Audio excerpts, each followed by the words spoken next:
au nom de quoi?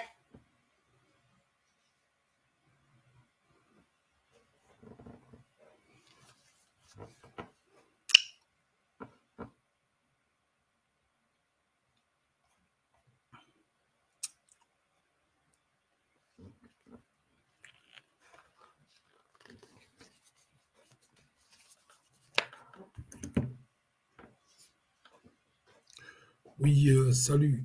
Salam alaikum. Assalamu alaikum wa Sénégal. Salam alaikum panel bi. Salut di nuyu ñëpp. Ku ci nekk ci turam ak santam di leen ziar di leen jox seen wàccuwaay. 21h donc 23 minutes yéen a ngi en direct ci chaîne télévision chaîne YouTube Dabakh Malik Patriote TV di sant ak ngërëm Sénégalais yëpp diaspora bi di leen ñaanal jàmm di ko sàkku ci yéen di ñaanal ñëpp wér gu yaram gudd fan jàmm ak salaam yàlla def jàmm ci Sénégal def ko ci Afrique di sant yàlla jul ci yoon ci yàlla Muhammad sallallahu alayhi wa sallam sant suñu waajur yi ñëpp di leen ñaan jàmm jaanal ko ñëpp kilifa diine yi mooy ñi nga xam ne ñooy yëkkati seen kaddu saa yu askan bi soxla rongo ñoom jënne ñoom ñu ngi leen di sant leen këram jiital ci imam donc Dramé di ko sant di ko gërëm ci taxawaayam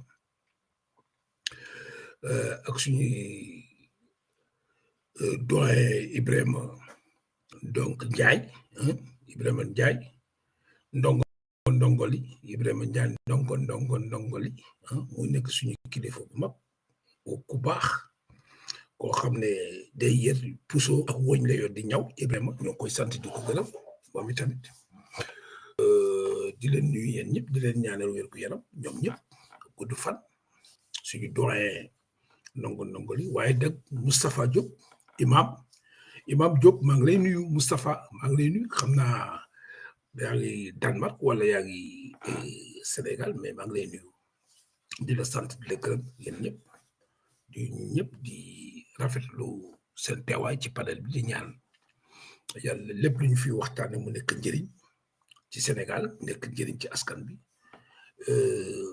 di rafetlu teewaay bi di ñaan ne la ngeen partage ko live bi en direct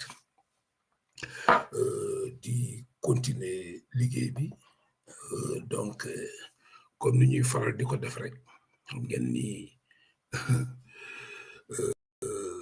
coow li bëri na ci Sénégal coow li bëri na waaye dara yàlla rek moo fi rek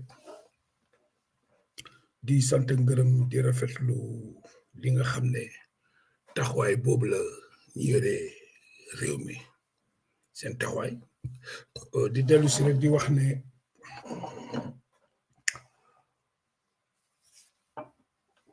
nguur mag ñi nekkoon ci Macky Sall waa APR Benno Bokk Yaakaar di leen xamal ni oto yi nga xam ne moom la ñu yor ci présidence voiture de service yi ñoom moomuñu ko Sénégalais ñoo ko moom nañ ko delloosi waaw nañ ko delloosi képp ku yore auto service état bi sa mission jeex na nekkatoo au service du peuple sénégalais delloo sil voiture de service bu nga delloo lépp li nga xam ne mooy maison de fonction ñi ngi ci ay piste am na auto yoo xam ne jënd nañu Sénégal ñi ngi biir Gambie may wax nguur gi nañu def ay investigation Gambie dañuy dem Gambie côté Serekunda ak ko dinaa ñëw mais nañu dem Gambie nañu ciblé ci àll Serekunda bi nañu dem Serekunda Gambie nañ ko investir oto yu bëri ñu ngi foofu ñu làq ko Gambie nañu dem seet Gambie suñu buggee jot oto yi ok benn deuxièmement nañuy ciblé seen tool yi seen tool yi nañ leen ciblé tool yi nañ dem topp leen généraux yi ñuy jox oto yëpp nañ ko delloo parce que moomuñu ko bépp autorité bu ñu joxoon oto ci régime Macky Sall na nga ko delloo mais may wax son excellence Bassirou Diomaye Faye le président Ousmane Sonko le premier ministre nañu def ay investigation Gambie bu ñu duggee Gambie ñu palpé ko Gambie dinañu gis ay auto ay voiture de service voiture de fonction yu bëri waa APR foofu lañ ko dugal Gambie dañuy ciblé Gambie dinaa ñëw ci piste yi waaye nañ dem Serekunda ay ñoo Bakau yooyu quoi côté yooyu dañ dem Brikama dañ dem ñu palpé dinañu gis auto yi ñuy wër ak ñu ciblé seen tool yi ok seen tool yi comme ku mel ni Moussa Fall nañu dem xool toolam auto Moussa Fall ñaari toolam yëpp la fa nekk ëpp na auto xaalisu sénégalais ñi ngi foofu ci biir tool bi waaw kooku moom yóbbu nañ ko xool bu baax di wax état bi bu mu dellu gannaaw ci loolu bu ñu reculer fenn bu ñu dellu fenn nañ ci taxawaay gu am solo fulla la waaw am na nag information buy daw ci ay affaire ay fake news la jàpp Gabriel fake news la yooyu non gëwma ni am na mandat d'arrêt contre moom parce que ay wax kasaw la moom la c'est elle qui veut se faire parler donc gars yi daanu ci piège bi mais je crois pas que nit koo xam ne doon nañ la mandat d'arrêt di nga poster li nga poster di leneen ngay tàllu dul ay poster donc man dama jàpp ni rek manipulation la moom mooy manipuler pour jéem a feeñ pour se faire parler de lui alors donc ñuy wax nguur gi nañu focaliser sur l'essentiel ah ñu fexe xool lépp li nga xam ne ñi fi nekk sàcc nañ ko jëndee te nañu xoolaat PCA yi am na PCA yi bëre waa APR ñoo fa nekk ci poste yi ci ay PCA yoo xam ne ñu koy fàttali nguur gi ñoom Mansali mi ngi ci poste PCA bi ba léegi Mansali dafa tëb Mansali dañ ko fa war a jóge mu ngi ci poste boobu ok poste PCA yooyu nga xam ne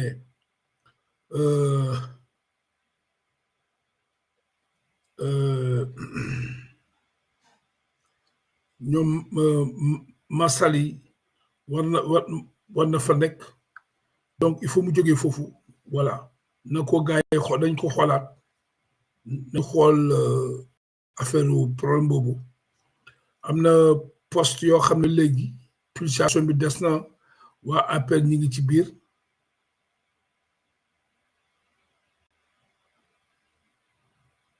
waaw impôt bi moom kay dañuy fay rek waaw nañu fay kii kay impôt moom fay la sant quoi bu fi gën andi benn rapidement waaw moom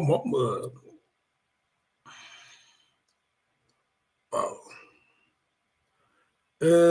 Mansali ak ñi nga xam ne ñi ngi ci ñoom ñi ngi occupé seeni poste PCA nañ leen xool dañu xool gars yi nañ leen xool bu baax a baax dafa laaj ñi régler ko très rapidement ñu jëlee leen ci poste yooyu waa APR te nañ leen traqué fépp fu auto Badou am même café fii fépp fu alalu Sénégal nekk képp koo xam ne dañ la joxoon voiture de fonction waaw ak foo munta ne nañ ko jëli nañ ko delloo ok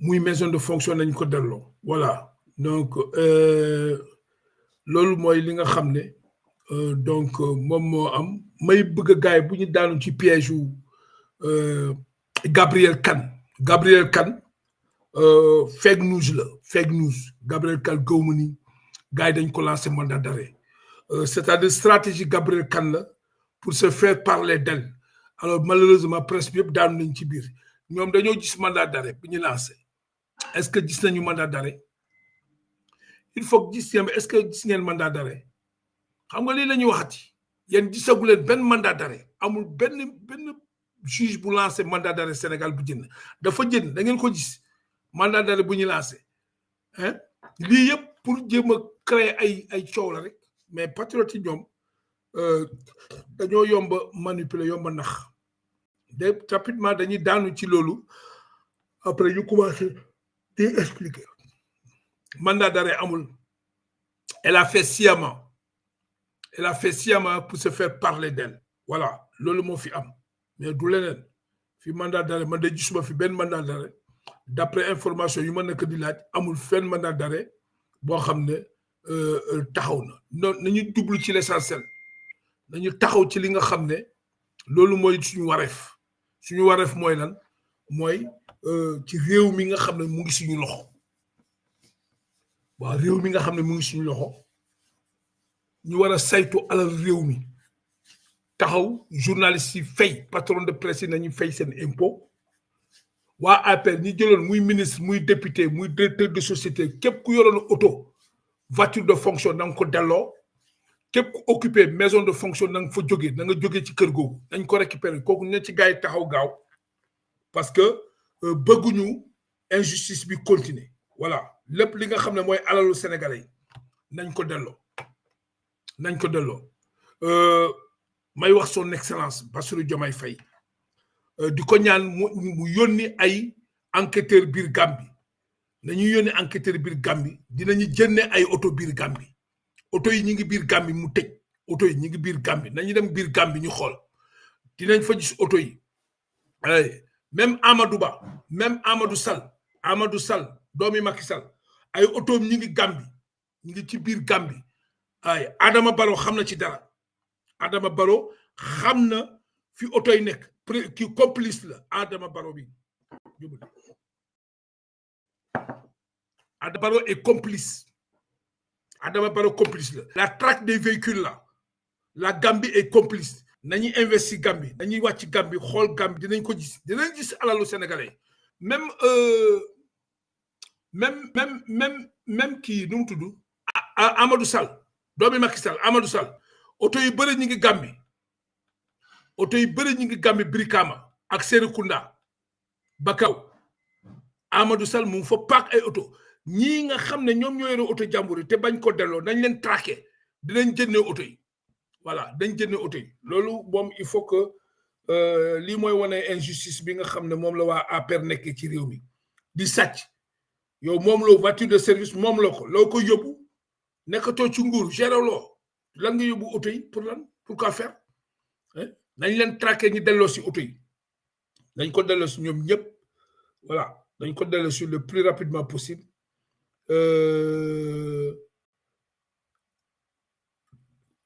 di wax ne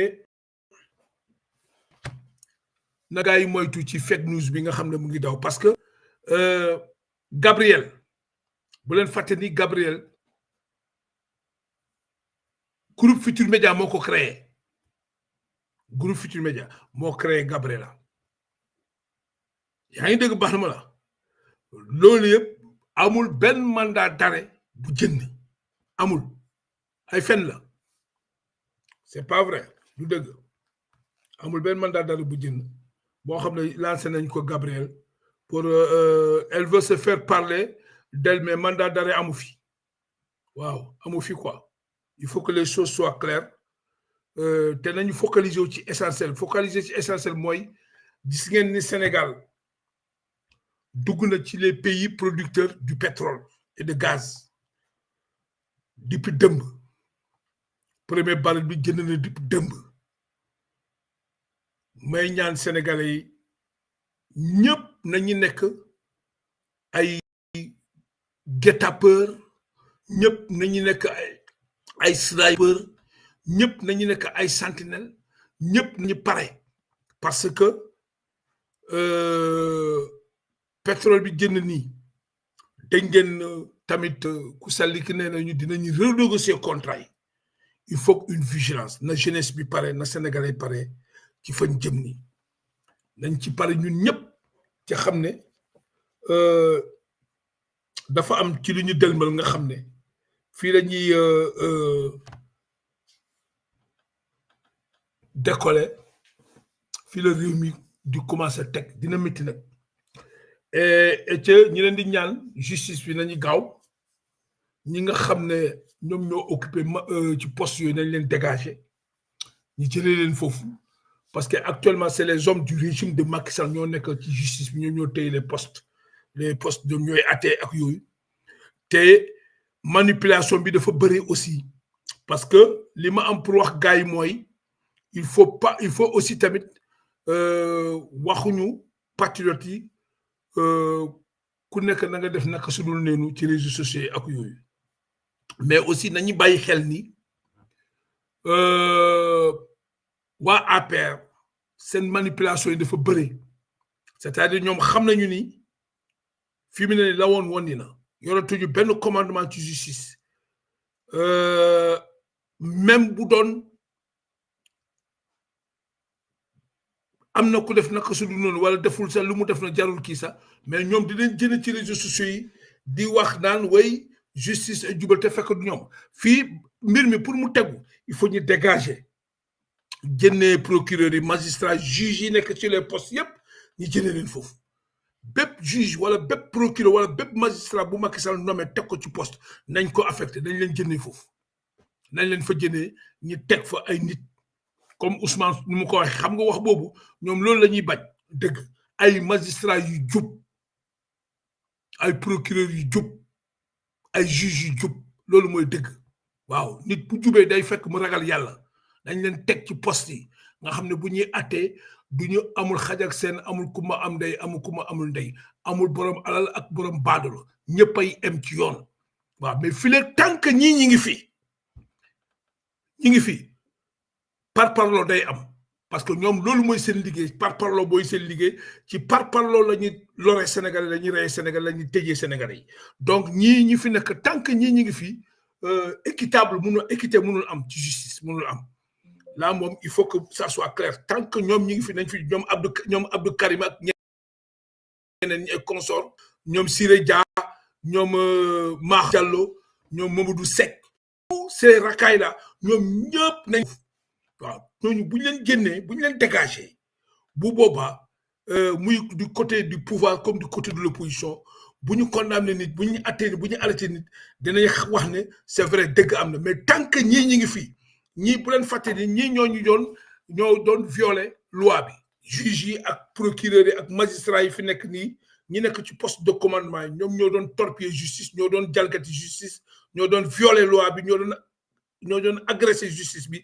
di teg Sénégalais yi lu métti voilà donc ñoom mënuñu ëlbatiku naan dañuy doxal yoon mënu ta nekk c'est pas possible alors li ñuy ñaan son excellence nañu gaaw ci affectation ñi jëlee leen foofu waaw bu ñu leen jëlee foofu ñu teg fa nag ay magistrats yoo xam ne ay juges yoo xam ne ay procureurs yoo xam ne ay nit ñi seen loxo set clean bu boobaa coow du am dut du am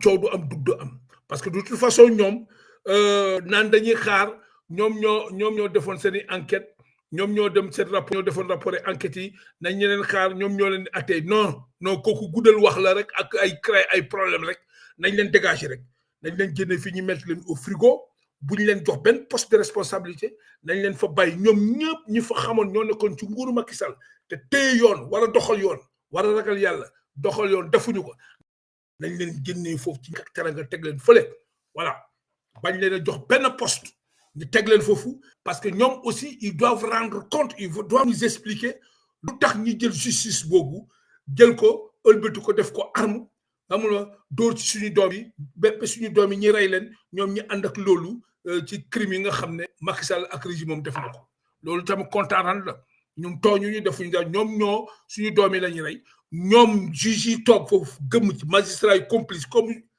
presse bi ñoom ñëpp ils sont complices d'assassinat waaw loolu la complice d'assassinat la parce que dañoo violer seen serment respecté ñu seen serment waaw gis nañu crime gis nañu régime bi fi nekkoon injustice bu mu teg Sénégalais yi rey booy yi toroxal Sénégalais yi dégg nga maam Sadio ba pare métital Sénégalais yi ñoom ñëpp ñu andi si ñoom ñii ñooy jàpp ñoom ñii la c'est eux donc ñoom il faut que ñu jëlee leen fi wala lu ñu leen jox benn poste dañ leen war a berfale d'abord ba ñu teg ay nit ñu jub ñu ragal yàlla nga xam ne ñi dëgg rek la ñuy nekk du amuñu féetewuñu ci kujje gi féetewuñu ci nguur ci ñi yore réew mi pouvoir bi ñoom dañuy atte te yàlla tax teg leen fi bu ko defee ñu dawal dossier bi mbir mi continuer te amul acharnement ci fen dama bëgg pour mu leer nañ amul acharnement fii fen voilà donc boobu moom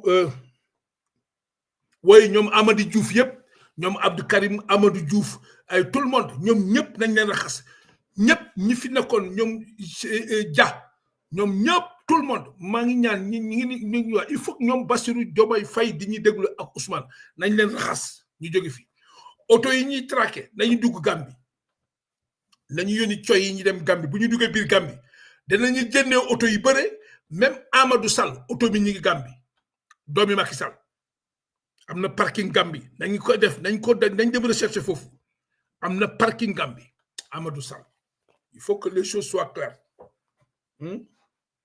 waaw Amadou Sall am na parking am na fa parking nañ dem ñu xool parking boobu nañ leen woo bu ñu leen bàyyi fi dara bu ñu fi may kenn dara franchement bu ñu may kenn fii réew mi toll ni loolu bëgg na ci beneen bi mooy dañuy ñëw léegi si suñu xaalis rek parce que ñoom ñoo ñu ameel xaalis waaw ñoom presse bi patron presse yi nañu fay nañu taxaw ñu jox leen délai bu ñu fayul nañu tëj waaw nañu tëj bu ñu fayul nañu couper signal bi groupe Futurs Médias 7TV Maïmouna ak ñoom Bougane Dany képp ku fayul nañu couper sa signal dañu couper signal bi parce que tamit mënuñu leen bàyyi ñu continuer di ameel xaalisu Sénégalais yi Walfadjri ngi ni gis naa benn affiche ñi naan Walfadjri dañ ko yónni pour mu fay l'impôt bi et pourtant Walfadjri moo leen gën a gore Walfadjri mooy la voix du peuple waaw moom Walfadjri moom Sénégalais sax mën nañ ko ubbil cagnotte ñi fayal Walfadjri parce que taxaw na taxawaay boo xam ne daf ko mérité waaw ñoom dañ ko mérité ñoom Walfadjri moom redressement fiscal bi moom pour ñëpp la amul fii ma demba amul ma pàtte nañ fay rek waaw fay te Ousmane fu mu taxaw ak Bassirou dañ fa continuer taxaw fa teg fa seen tànk mu dëgër këj waaw ñi fexe ba li nga xam ne sénégalais ñoo ko moom ñi delloo leen ko parce que presse bi mënul continuer di bénéficier wu ay subventions aide à la presse xaalisu sénégalais la c'est l'argent du contribuable aide à la presse ba pare bañ di fay impôt muntane moo tax ñi ngi ne son excellence bu mu dawal yërëmande ci loolu bu mu dawal sentiment ci loolu bu mu ci am benn compromis ak benn patron de presse bul am compromis ak kenn l'impôt bi du séeréer mais fay la sant fay rek loolu moom boo ko defee ngeen juboo ak sénégalais yi boo leen ko defee di ngeen juboo ak ñin ñi amul fi benn pour parler amul fi benn arrangement amul fi benn négociation amul fi benn moratoire parce que ñoom yàgg nañ ci loolu ñaata at xool leen impôt yi depuis ñaata am na ñi nga xam ne depuis 2021 Madiambal Diagne depuis 2021 fay ñu impôt ba pare ñi ngi yuuxu aide à la presse dañuy yuuxu ñoom ñëpp ci aide à la presse di jot ci xaalisu sénégalais di liggéey ci note de sénégalais ba pare duñu fay ñoom yu sund ñoom ñëpp nañu fay loolu moom vraiment nañ ci taxaw te ñi ngi leen di surveiller waaw ñu ngi déglu nag fu ñu neen fay nañu waaw réew mi yëpp ñu ngi toog di xaar yéen la ñuy déglu ñu yéen la ñuy xool yéen la ñuy seet nii waaw presse dëgg naa ni Mamadou Ibra Kane déposé na benn demande lettre d'audience oui c'est normal c'est le président de tous les Sénégalais mais audience pour jéem a wut buntu échappatoire négocier fii non son excellence Bassirou Diomaye Faye bu leen ne les reçoit pas nañu fay ñoom budget bi la ñu amal affaire nañ dem fay surtout bu ñu fayulee ngeen xëcc licence bi ñu tëj loolu moo gën quoi mais bu leen fi leble bu leen fi maye loo leen moomu leen ko de boobu leen ko taxaw leen dañ leen a fal pour ngeen taxaw ci dëgg continuer nañ ci dëgg falu ñu leen pour ay compromis ci alalu réew mi ñoom ñi nga xam ne ñoo luubal alal réew mi rapport yi fii OFNAC Cour des comptes IGE na gaaw jëndee mu jënd IGE na gaaw mu jënd son excellence war nga ci taxaw ñoom nañ jëndee rapport yi dañ ko jëndee parce que Sénégal dafa soxla xaalis waaw ñoom ñoo doon toog fii parce que emploi pour ñu mën a créer emploi il faut ñu fay xaalis bi pour ñu wàññi mën a wàññi dund bi il faut que ñoom ñu fay ñoom fay ñu ñi nga amel sénégalais xaalis ba pare ñu bëgg a fàtt Sénégal ñi rey ñi fekk ay waxi coow yu bëri ci ñaari weer oui création d'emploi dund bi ak sénégalais ñi ngi lay xaar nekku leen ci opposition nekk ci pouvoir sénégalais ñi ngi lay xaar pour nga régler ces soxla prévu tous ces perruquiers là ñoom ñëpp jënd tout le monde ces politiciens encagoulés là nga xam ne ñoom ñoo doon ces sous-marins là ñu doon def ci suba naan société civile ay sous-marins guddi ñu doy ñoom lekk ci nguur Macky Sall bi moo taxit dina métti de parce que fa ngeen daan rootee foofu la ñu tëj benn journaux yi nag journaux yi bëri soleil la ñuy imprimer journaux yi bëri presse écrite bi ñu bëri yéen xamu leen sax li nekk di xew Sénégal gis ngeen soleil imprimerie soleil ñu bëri presse bi ñu bëri yi ngay gis nii fii politicien APR ñoo ko moom bon imprimerie soleil bële foofu la ñu doon demee di produire seen journaux yi ñi leen di imprimer te duñu fay loolu yëpp dafa dagg dina leer de fii dina leer waaw dina leer léegi ngeen dem ci imprimerie L'Obs Youssou Ndour ngeen dem fay foofu ok wala Tandiang ngeen fay parce que yéen ñu journaux yi bëri ñi APR ñoo ko moom fan la ñuy produire L'Obs moo leen di imprimer kii moo leen di imprimer Le Soleil directeur Soleil fële ci nu mu tuddati yaa xam mooy bon duñu fay dañuy liggéey ci kaw sénégalais ñoom ñëpp riba la ñu rek foofu dañ ko tëj waaw moo taxit presse écrite bi yéen ñëpp dof ngeen fu mu ne nii waaw yéen ñëpp rakkaaju kenn do ki léegi ñàkk génn vous allez travailler en perte parce que seen journaux yi du jar kan moo koy jënd kan ay presse yoo xam ne complice la de crime d'assassinat yooyu yëpp jar na fi tous ces journaux là Amadou Ba dem leen ci Amadou Ba mu financé leen ngeen dem fay imprimerie Soleil ngeen rek amatul bon y a plus de bon foofu amatul bon amu fa quoi loolu bëgg nañu pour mu leer ngeen xam ko bu baax voilà donc di wax sénégalais vigilant jeunesse bi nañu mobiliser wu jig taxaw parce que li ma leen yàgg wax mooy dañuy sax réew mi ak ay nit yoo xam ne c'est ay nit ñoo xam ne ñoom fu mu ne nii dañoo tiit dañoo jaxasoo jaaxle ñoom ñëpp fu mu ne nii ñu ngi toog ci ay nen ñoom parce que ñoom xam nañu li ñuy liggéey ak lan la ñuy def ak ban façon yorin la ñu yore Sénégalais yi yore réewum Sénégal ak la ñu luubal ñoom xam nañu bu baax la ñuy def waaw moo tax it c'est peine perdue moo tax su ma gisee c'est triste si je vois les sociétés civiles bi ñoom ñëpp jóg ci groupé ci Ousmane jàpp ni ñoom mun nañu intimider Ousmane pour mu dellu gannaaw ci lu muy def dañuy nax seen bopp ay ñoom Biram Seck yooyu wooye seen bopp société civile ay ñoom xam nag ONG 3D ak xam nag Afrique moo dafa yomb quoi waaw parce que ñoom respecté wuñ Sénégalais jox ñu cër Sénégalais tey li Sénégal dugg fi yëpp lépp ci fukki at ak ñaar yëpp ñoom seen loxo ngi ci biir jënduñ ci waaw jënduñ ci te Ousmane la mu wax daf ci foofu la taw ku ko xam ni changé wu la mu wax lay wax léegi nag bëgg taxawaay naa fekk pour jéem a jaxase justice ak Ousmane non lu mun dem waaw parce que lu mu wax lu leer la te lu mu wax dafa am ay ñoom Abdou Karim ak ñoom it juge yi ñi fi nekk ñoom Amady Diouf ak ñoom ñi fi téye conférence de presse fi yëpp di sos fii di ko sos fi yëpp ñoom ñëpp kenn amu ci éthique kenn amu ci morale kenn amu ci déontologie ñooñu mérité wu ñu toog moo tax ñoom il faut ñu raxas leen te loolu moo am voilà ñoom la donc ñoom ci saaku bi lu nëb li da nga koy seppi sandi voilà donc toog bëgg a manipuler naan oui il s'attaque à la justice il s'attaque à la liberté de la presse fekk ay journalistes corrompus pourris la ñoo àndoon ak régime bi ñun suñu doom ñun ba léegi mënuñu leen baal duñu leen baal parce que suñu doom yi ñu ngi ci bàmmeel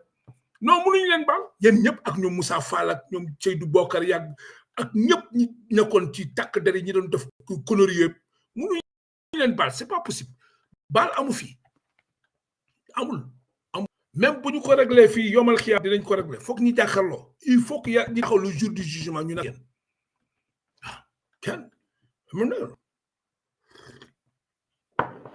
waaw prendre un soldat Didier Badji mu disparaître fii ba sama mu disparaître te Moussa Fall la loo xam a ngi ci biir loolu yëpp liggéey Moussa Fall la mais le CEMAC aussi waroon na ci wax waaw mais comme Macky Sall dafa rocc yoon gendarmerie sous la responsabilité du CEMAC dem jox ko plein pouvoir waa ji foog ne moo ci nekk tërërër moo taxit il va payer les pots cassés Moussa Fall moo mënul rëcc Seydou Bokar Yàgg mënuñu rëcc Antoine Diome duñu rëcc yéen ñi fi nekkoon doo leen rëcc waaw doo leen rëcc duñu leen baal parce que mënuñu leen baal mënu leen fi wax mënu leen lay ba rëcc te mënu leen fi wax ba ñu jéggal leen waaw fii amul jooy jullit day jéggale duñu jéggale amu fi ñun ak yéen jéggale amu fi lii mën a andi jàmm ci biir Sénégal mooy justice na taxaw ñu àtte lii waaw amul général amul colonel amul commandant amul ministre amul député amul politicien bakkan lañ rey lii andi jàmm Sénégal xam nga yéen a ngi coow fële pétrole gaz mais lii war a andi jàmm stabilité Sénégal mooy justice moo taxaw ñoom ñëpp ñu àtte leen ñoom ñëpp y compris Macky Sall et son ministre ñoom Ismaël naka Madior Fall ñoom ñëpp tout le monde ils sont tous complices loolu moom il faut ngeen xam ko quoi du lu ñuy négocier moo tax jarul sa wax Ousmane moom su bëggee mun na baale quoi lu mu def mais ñeneen ñi moom mënuñu baale fii ba wërngal këpp mënuñu on n'a rien à pardonner waaw xam nga ne booy ñi jël la li nga xam lu gën a cher ci yow ñi jël ko caf waaw yaa ñi si gën a cher ci yow ñi jël ko waaw mais te ñoom ñi ngi toog ak seeni doom moo tax gis ngeen oto yi action bi dafa yeex xam ngeen erreur bi gars yi def xam nga jéem a tamit sedd bii c'est-à-dire il faut nga nekk bandi il faut nga nekk un bandi bu jub moo tax non son excellence dafa sedd trop waaw je sais que moom bu matee du bàyyi waaw comme dañuy bëgg mu tegu mu carré dañuy bëgg mu carré mais yàlla baax na la ma am pour wax leen rek mooy maa ngi ci dellu siwaat ñoom ci seen projet bi ñu nekk jóguñ si de ñu ngi koy nas ñu ngi continuer di ko nas waaw bu ñu leen jekkuwee rek dinañ leen ko def pour ngeen bàyyi ci xel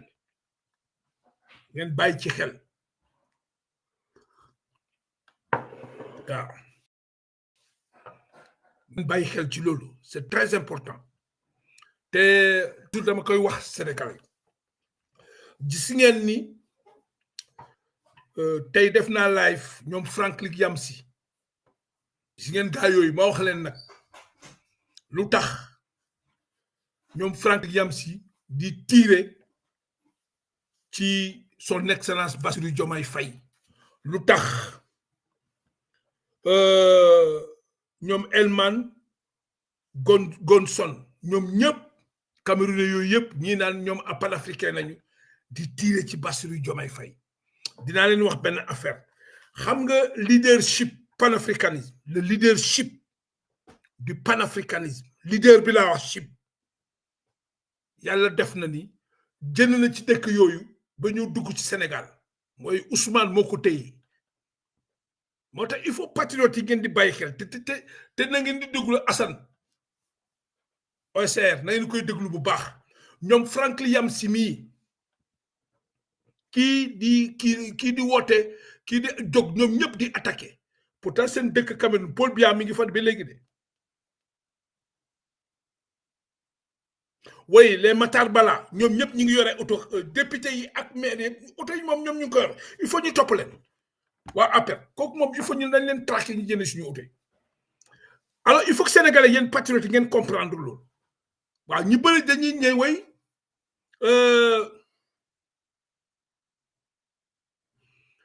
ñu bëri dañu may way mais lu tax may attaqué Assimi Koïta lu tax may attaqué Ibrahima Traoré lu tax may attaqué général Tchani ñi ma koy laaj patriote yi damay jot message live ma def ni tey damay jot message way am na sax ñu ma naan way ñoom Franck yi am intègre non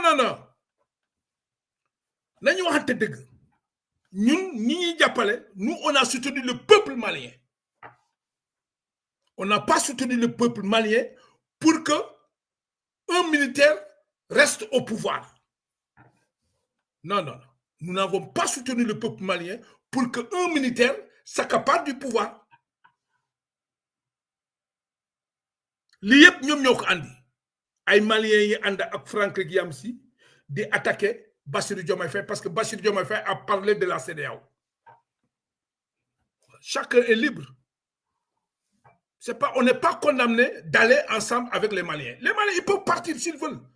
Leur président, leur patron n'a qu'à décider de quitter la CEDEAO. C'est leur problème. Burkina, Mali, Niger, c'est leur problème. Mais le droit qu'ils ont pour quitter la CEDEAO, mais c'est le droit que nous avons pour rester au sein de la CEDEAO, se battre pour dégager la France et libérer la CEDEAO. Chacun a sa vision. La CEDEAO est un instrument de développement pour l'Afrique. Ça n'appartient pas à l'Occident. Lolo ñak fayda la. C'est une faiblesse. Ñak fayda, ñak fulla, ñak jom. Man mënuma tabax suma kër ba paré tubab ñew dakh ma sama kër ma dem. Le Mali ne devait pas quitter, la CEDEAO ne devait pas quitter. Même s'il y avait des syndicats, des chefs d'État corrompus là, qui ont décidé d'aller mener la guerre avec eux. Il n'y a pas eu de guerre, ils n'ont qu'à rester, ils devaient rester tout en sachant que c'est un instrument qui appartient à l'Afrique, ça n'appartient pas à ces chefs d'État corrompus. Oui, Macky Sall, il n'est pas parti. Il est dégagé. Alassane Dramane Ouattara va quitter. Tous ces courants-là, ces courants qui sont au niveau de la CEDEAO, on va les foutre au dehors. Et c'est la nouvelle génération qui vont rester, les panafricains, rester à l'intérieur, dégager la France et prendre notre outil. C'est ça l'intelligence. Mais ils ont quitté. On respecte le choix, leur choix. Le peuple sénégalais accepte leur choix. Mais le fait que le peuple sénégalais accepte le choix des dirigeants maliens, burkinabés et du Niger, ils ont quitté la CEDEAO. On les a acceptés parce que c'est leur droit. Mais cela ne nous donne pas aussi le droit de critiquer un président démocratiquement élu. Taper sur le peuple sénégalais. Ça, taper sur mon dirigeant, mon président, ça, je ne l'accepte pas. Lolo ñak fayda la, moi, si je attaqué, et je vais continuer à les bombarder parce que c'est fini, ils ont déclaré la guerre. Je vais continuer à taper sur Assimi Koïta, je vais continuer à taper sur Ibrahima Traoré, je vais continuer à taper sur Général Tchani. Parce qu'ils n'ont qu'à assumer. C'est eux qui ont... avance. Non, moi, si je signe un combat, j'encaisse, c'est fini. Je ne rends pas la monnaie. Et ça, je l'assume, quoi. Ouais. On a soutenu leur combat. Bien vrai que c'est des militaires. On les a soutenus parce qu'il y avait des dirigeants corrompus qui étaient dans ces pays-là, les vallées de la France. On a soutenu le combat de ces peuples-là. Bien vrai que, tout en sachant que c'est des qui ont pris le pouvoir. Mais la vocation de l'armée, ce n'est pas rester au pouvoir. Il faut qu'on se dise la vérité. La vocation de l'armée, ce n'est pas rester au pouvoir. La vocation de l'armée, c'est les casernes. Assurer la sécurité interne d'un pays, externe et intérieur. C'est ça la vocation. Il n'y a pas de démocratie militaire. Ils ont déclenché les hostilités. Maintenant, ils n'ont qu'à assumer. Oui. Ils n'ont qu'à assumer. Nous, au Sénégal, on est un peuple mûr. On a une jeunesse responsable. Nous sommes une vieille démocratie. On est plus intelligent. OK? Nous sommes à notre troisième alternance. Et on avait des choses à dénoncer. Ils parlent de panafricanisme. Dans le panafricanisme, il n'y a pas de pouvoir militaire. Il n'y en a pas. Ça n'existe pas. Il n'y a pas de démocratie militaire dans le panafricanisme. Il n'y en a pas de démocratie militaire. Oui. Ils ont déclenché les hostilités, ils n'ont qu'à l'assumer. Oui. Ils n'ont qu'à l'assumer. Maintenant, c'est que la posture qu'ils ont prise, ils ont écrasé tous les partis politiques. Suspendre. Assimi Goïta a suspendu les partis politiques au Mali. C'est anormal. C'est de la dictature pure et dure. Il a violé et torpillé la Constitution. Alors, s'il veut diriger le Mali, il n'a qu'à démissionner dans l'armée. C'est ça la vérité. C'est ça la vérité. S'il veut diriger le Mali, Assimi Goïta, s'il veut gérer le Mali, il n'a qu'à démissionner. Il ne faut pas qu'il soit militaire. Il n'a qu'à enlever la tenue. C'est ça la vérité. C'est ce qu'a fait Moussa Traoré. C'est ce qu'a fait l'autre général qu'on a mis le coup d'état. Tous les deux généraux là qui étaient au commandement en Mali. Et c'est ce qu'a fait Yahya Jammeh. Et c'est ça la vérité. Il n'y a pas de démocratie militaire. On ne peut pas être militaire et diriger un pays.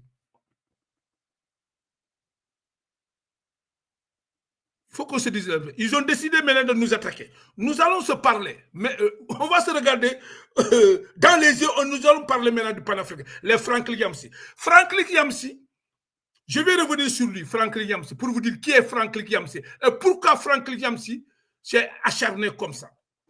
Qui se réclame panafricain. C'est un panafricain. Et je vais vous étaler pour que les patriotes comprennent. Alors, je suis avec le Mali. D'accord, il y avait des valets de la France à la tête. Le peuple s'est battu, on les a dégagés, Assimi a pris le pouvoir. Oui, maintenant, c'est à lui de décider.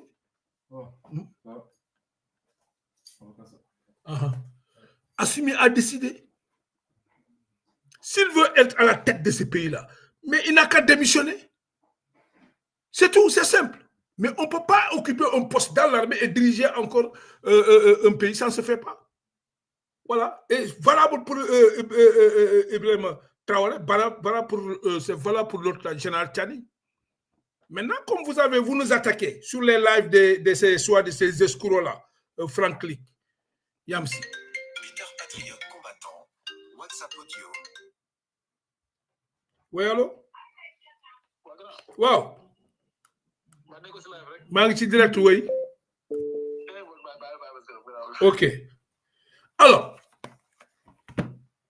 pareil, parce que tous c'est des Camerounais. Hein. C'est des Camerounais qui ont un vieillard de 95 ans. Un vieillard de 95 ans. Paul Biya qui les dirige. Qui sont dans la mafia de Denis Sassou Nguesso. Avec leur média, Afrique Média. C'est un mafia qui est installé. Un mafia financé par Paul Biya, Afrique Média. C'est Paul Biya qui est derrière. Denis Sassou Nguesso. Et le président, le dirigeant centrafricain, là, comment adresse là, Guinée équatoriale. Le président Guinée équatoriale. C'est eux qui sponsorisent Afrique Média. Ils sont derrière Afrique Média, surtout Paul Biya. Mais on ne peut pas comprendre un vieillard de 95 ans. Depuis qu'il a pris le pouvoir, l'année qu'il a pris le pouvoir, c'est cette année-là que Bassirou Diomaye Faye est né, l'actuel président du Sénégal. Qu'est-ce que lui, il fout ici? Ils ne sont pas capables de ratisser, de balayer chez eux la saleté, la poubelle qui est chez eux là. Mais ils ont le culot de critiquer Bassirou Diomaye Faye sur ses déplacements et petit patin. Mais c'est de l'impolitesse, Franklin. Il est impoli. Il est mal éduqué. Franklin Gyamsi. Il est culotté, impoli, manipulateur. C'est un manipulateur. Il ne dit jamais la vérité. C'est un hypocrite. Et je vais vous dire pourquoi il est manipulateur et hypocrite. C'est lui qui soutenait Guillaume Soro. Guillaume Soro, le rebelle Guillaume Soro, qui a combattu le panafricanisme Gbagbo. C'est Franklin Gyamsi. Franklin Gyamsi est un rebelle. C'est eux qui ont renversé, comment adresse, c'est eux qui ont renversé Gbagbo. Gbagbo est un panafricaniste, pur sang. Mais Franklin Gyamsi est un rebelle. Il a fait, c'est lui qui est avec, il est avec l'autre là, comment adresse, Guillaume Soro et Ouattara. Ils ont combattu Gbagbo. Alors, lorsqu'ils ont combattu Gbagbo, après l'alliance là entre Ouattara et Guillaume Soro est devenu président de l'Assemblée nationale. Lui, Franklin, il était dans le coup. Et il se réclame panafricain. Lui, un imbécile comme Franklin, hypocrite, installé en France. Il se dit panafricain pour combattre la France, parce que la France fait partie de l'Occident. Vous avez vu l'hypocrisie de ces gens-là? Les Nathalie Yamou, Franklin et tout ça. Ouais. Et chez lui, il y a une vieille supermatoseille qui est là-bas. Accroché 95 ans, Paul Biya. Il tremble, il bégaye en parlant. Il gouverne sur le fauteuil. Il ne sait même pas parler. Il ne fonctionne pas. Les nerfs neurotiques ont lâché. Au lieu d'aller balayer chez lui, là, cet imbécile de Franklin Gyamsi a le culot de critiquer un jeune président démocratiquement élu. Le Sénégal est à sa troisième alternance. Putain de merde, Franklin. Alors, c'était lui un rebelle, Franklin. Il s'est allié avec Alassane Dramane Ouattara et Guillaume Soro qui était chef du rebelle. Ils ont renversé Gbagbo, démocratiquement élu, pour la France. Pour l'intérêt de la France, installé Alassane Dramane Ouattara, pour l'intérêt de la France, lui, Franklin Gyamsi. Je lui lance un défi, il n'a qu'à sortir. Il n'a qu'à sortir. Alors, c'est ce Franklin Gyamsi qui nous fait chier, quoi, dans les réseaux sociaux, quoi. Il se dit initié. Il n'est pas initié. Son zizi n'est pas coupé. S'il baisse son pantalon, vous allez voir le chapeau de son zizi. Il n'est pas éduqué. Il n'est pas initié. Il n'a pas la sagesse africaine. C'est ça. Alors, tous, c'est-à-dire, leur mafia, là, ils tapent sur les chefs d'État. Quand tu craques, alors tout de suite, c'est des rendez-vous pour régler leurs intérêts crypto-personnels. Ça ne marche pas avec nous, Franklin Gyamsi. Toi, je ne vais pas te lâcher. Et c'est à cause de toi que certains Maliens qui sont des cons, qui ne sont pas intelligents, Burkinabés et Nigériens, nous attaquent. Alors, comme ils ont décidé de nous attaquer, alors nous allons leur faire ça. Parce que nous, notre combat, nous les avons portés, nous. On s'est battu pour le changement chez nous. Alors, battez-vous chez vous pour dégager ces militaires-là et amener, mettre des panafricains comme ça. Ensemble, nous allons dégager la France au niveau de la CEDEAO. C'était ça la solution. Alors, mais vous avez, c'est ce qu'ils ont fait là. Ce n'est pas les vrais hommes. Hein. Les vrais hommes, parce que la CEDEAO n'appartient pas à la France. Ah non, non, non, non. C'est un outil qui appartient à l'Afrique. La meilleure formule, c'est rester à l'intérieur de la CEDEAO, se battre pour chercher la France. Parce que le problème de la CEDEAO, c'est la France.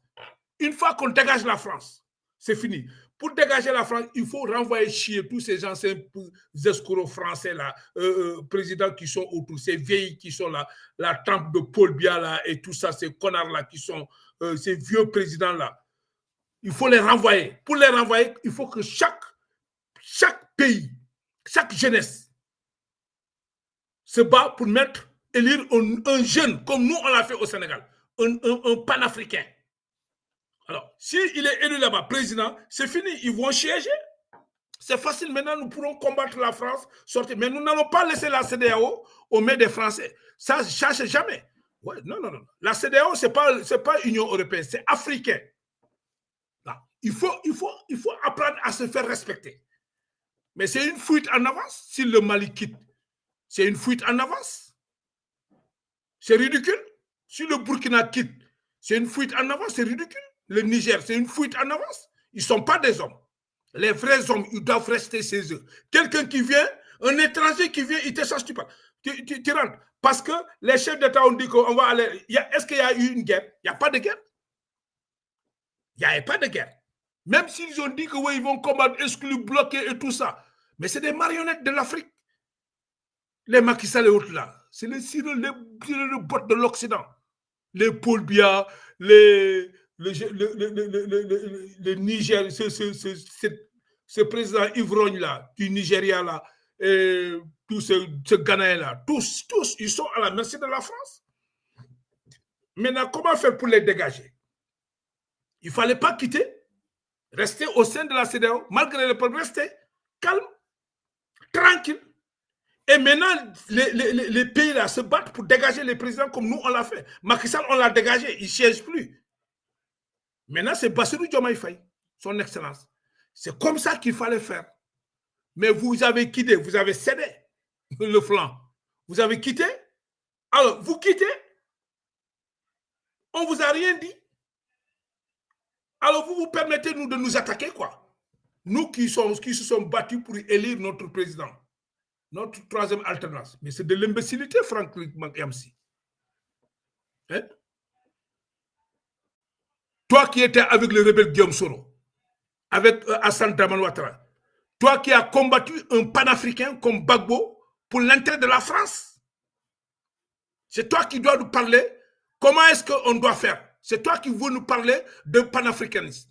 Mais imbécile, il faut arrêter quand même. Hein?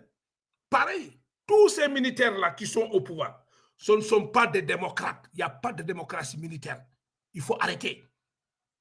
Et si vous croyez que Poutine va venir là avec ses beaux yeux, là, avec vos beaux yeux là, il va donner tout son matériel là, parce que pour les beaux yeux de Ouattara ou du Mali ou du Burkina ou bien du Niger, vous vous trompez. Poutine est dans sa logique. Poutine, il est dans sa logique. Il gère ses intérêts. Il gère ses intérêts. Ça, vous vous trompez. Alors si vous croyez que Poutine, non, battez-vous pour vous libérer. Comme nous, on l'a fait. Sinon, la deuxième chose, c'est quoi? Vous avez opté de quitter la CEDEAO. Mais quitter l'IMOA, il faut être cohérent. Oui, claquez la porte de l'IMOA, le Mali, le Burkina et le Niger. Quittez l'IMOA, c'est tout. Il faut être cohérent. C'est tout. Vous êtes les premiers à déclencher les hostilités, il faut l'assumer. Avec moi, c'est la guerre. Voilà, Assimi Koïta doit retourner dans les casernes. Assimi Koïta est un dictateur.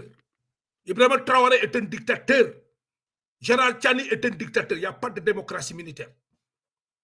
Ils ne sont pas plus intelligents que la population. Là. Il y a des intellectuels au Niger, il y a des intellectuels au Mali, il y a des intellectuels au Burkina. Des gens capables. Pourquoi ils ont suspendu les partis politiques là? Ils veulent s'accrocher éternellement au pouvoir. Non, il n'y a pas de démocratie militaire. La vocation de l'armée, c'est assurer la sécurité. Non pas gouverner. Alors, s'ils veulent gouverner, ils n'ont qu'à démissionner, quitter de l'armée. Totalement démissionner. Pas de capitaine, pas de général, pas de colonel. Vous devenez des civils. Voilà. Vous devenez des civils, vous avez votre parti politique, allez hop, vous allez compétir avec les gens. Mais vous ne pouvez pas continuer à rester là sous prétexte qu'il n'y a pas d'insécurité, il y a ceci, cela. Vous êtes là depuis Matizan, il n'y a pas d'insécurité. Qu'est-ce que vous avez amené? Et vous avez le culot de nous attaquer, nous les Sénégalais. Nous, on est plus intelligents que vous. Nous sommes un peuple mature, intelligent. Nous sommes à notre troisième alternance.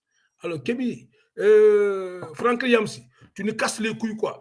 Tu as un vieux supermatosé qui est là-bas, là, calé là, derrière son fauteuil, là, Paul Biya. Il ne peut même pas parler, il tremble, il comprend rien.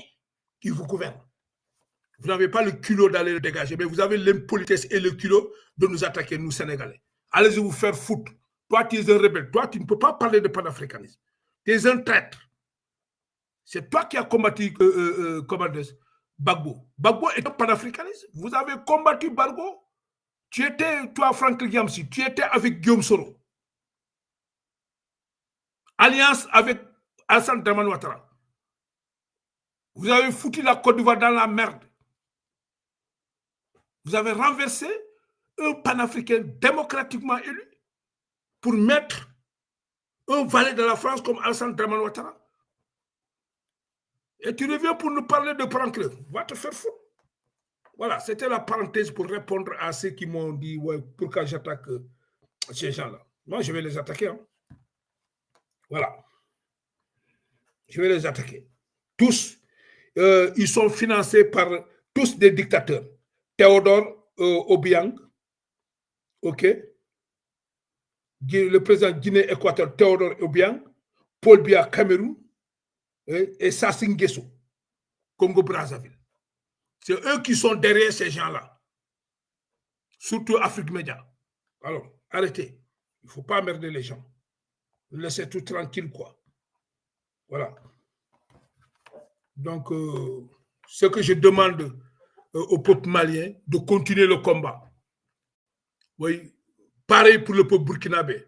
Et vous êtes sous la dictature. Il faut que les militaires là retournent dans les casernes. Ou bien ils n'ont qu'à démissionner dans l'armée. C'est simple. Ils n'ont qu'à opter. Tu ne peux pas être militaire à la fois civil. Non, ce n'est pas possible. C'est pas possible. Voilà. Donc, c'est comme ça. Alors, maintenant, le leadership du panafricanisme, ça est aux mains du Sénégal. C'est ce qui vous fait mal. Le leadership du panafricanisme. C'est Ousmane Sonko. Cette année, cette fois-ci, c'est au tour du Sénégal hein, de prendre le flambeau. Et ça fait, c'est ce qui vous fait mal. Mais vous allez crever, vous tous. Voilà. Donc, c'est comme ça. C'est pour cela, il faut que maintenant, je crois que vous avez compris, quoi. Voilà. Et ne m'envoyez plus de messages pour que je m'attaque à ces gens-là. Je vous ai expliqué. Point barre. Donc, parce que l'autre, moi, il y a un fi am quoi. Nit da ngay am fulla, am fayda. Waaw. Man même bu doon sama ennemi, moo nekk Sénégal, moo yor Sénégal. Keneen bu ñëwee song Sénégal, damay bàyyi xeex bi. Ànd ak moom ñi xeex. Mais pareil, après nous continuer à régler suñu problème. Loolu la quoi. Après nous continuer à régler suñu problème. Ba loolu la xam quoi. Waaw. Waaw. Loolu la xam quoi. Waaw. Nit noonu la ku jub noonu ngay def. Waaw ñi xeex yaa nekk ànduma ak yow nga yore réew mi ànduma ak ñow keneen ku dul Sénégal mu jógee fa di attaquer damay ànd ak yow ñi xeex ko ba pare ba ñuy xeex ko ba régler problème après ñu continuer suñu xeex man loolu la xam waaw donc il faut que ñi xam ñu ku ci nekk nga xam sa bopp mu yaay kan nit ki bul xeeb sa bopp bul yàbbul sa bopp waaw bu leen nangu c'est pas parce que xama état xama AS là petit jënd nañu fii c'est des militaires parce que ñoom kërën dugg na fi jënd na fi ñun on n'est pas condamné d'aller ensemble c'est tout te ñoom ils ont intérêt parce que ñun ñoo yore géej gi ñoom amuñu géej ils sont enclavés ñoom alors donc ça c'était la réponse on continue on revient sur nos moutons là alors je parlais des véhicules oto yi dama ne doomi Macky Sall Amadou Sall am na parking Gambie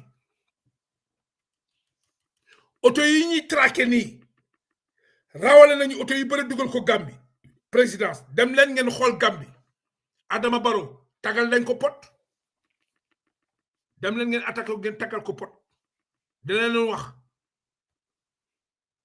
oto yi ñu ngi Gambie de waaw les véhicules sont en Gambie nañ leen attaqué foofu nañ leen attaqué waaw nañ dem ñu seet leen foofu ñu jëlee leen foofu waaw loolu daal laa am lu ma leen wax bu fekkee bëgg ngeen jot seen oto yi ñoom ñi bëri ñoom même le maire de Fatick là l'ancien ministre des sports na delloo oto ñoom ñëpp ñoom Massaly ñi ngi occupé seeni poste Massaly ñi ngi ci ay président conseil d'administration yi bu leen fàtte il faut raxas bi dafa geex c'est là dafa yeex dafa war a gaaw parce que mënuñu ànd ak ñoom waaw dafa gaaw fii fay presse bi moom nañu fay et te aussi il y a beaucoup de journaux yoo xam ne soleil lañ daan imprimer par bon soleil bi le soleil moo fa lañ daan imprimer xam nga waa APR dañu dëng quoi ñoom ñoo moom presse bi waaw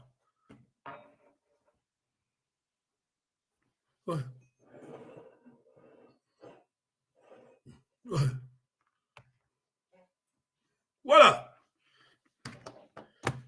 déglu leen li ma leen wax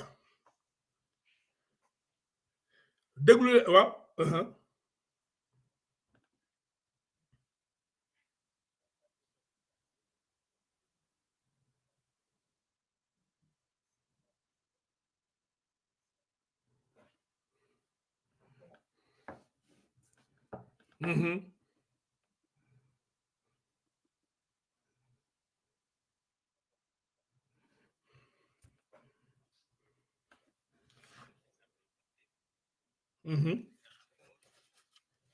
oui oui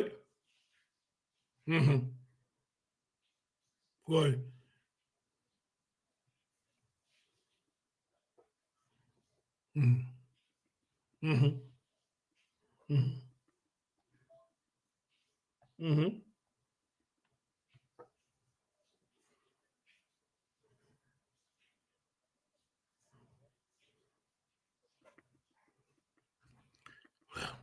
$15 pays. Lola, 15 pays.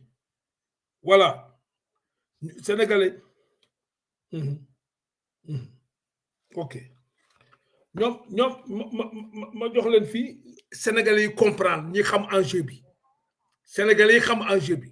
Lu tax pour wax leen ni d'abord ñu ngi lay bëgg le siar nak mo nak xewul alhamdullah ma ngi xol sa live sank ni yaa ngi wax ci affaire Franck Niamsi ak ay Afrique journaliste mais lo comprendre moy comme ni nga waxé c'est investigateur journaliste investigateur xam na financé par Paul Biya buri jeune Afrique Média il est financé par Paul Biya Franck Niamsi nak dess na ma wor mais lu ci mënti dégg moy temps yi campagne de diabolisation bu ñu porter contre Ousmane Sonko c'est pas fortuit c'est fait sciemment et dafa am ñu ne seen ginnaaw parce que dañu bëgg internationaliser diabolisation bi parce que gis nañ ni Pastef mi ngi commencé étendre ses tentacules dans les pays africains notamment au Cameroun. Au Cameroun am na Pastef un nouveau parti qui s'appelle Pastef. Pastef nga xam ne ça constitue une menace pour Paul Biya contre le régime de Biya ci lañ nag ni xaaru ñu riposter donc loolu kese la pour ñu prendre mais amuñu benn crédibilité Afrique Média amul crédibilité Franck Niamsi amuñu crédibilité dañuy wax ni rek di mbel yi donc foog nit ñi comprendre loolu waaw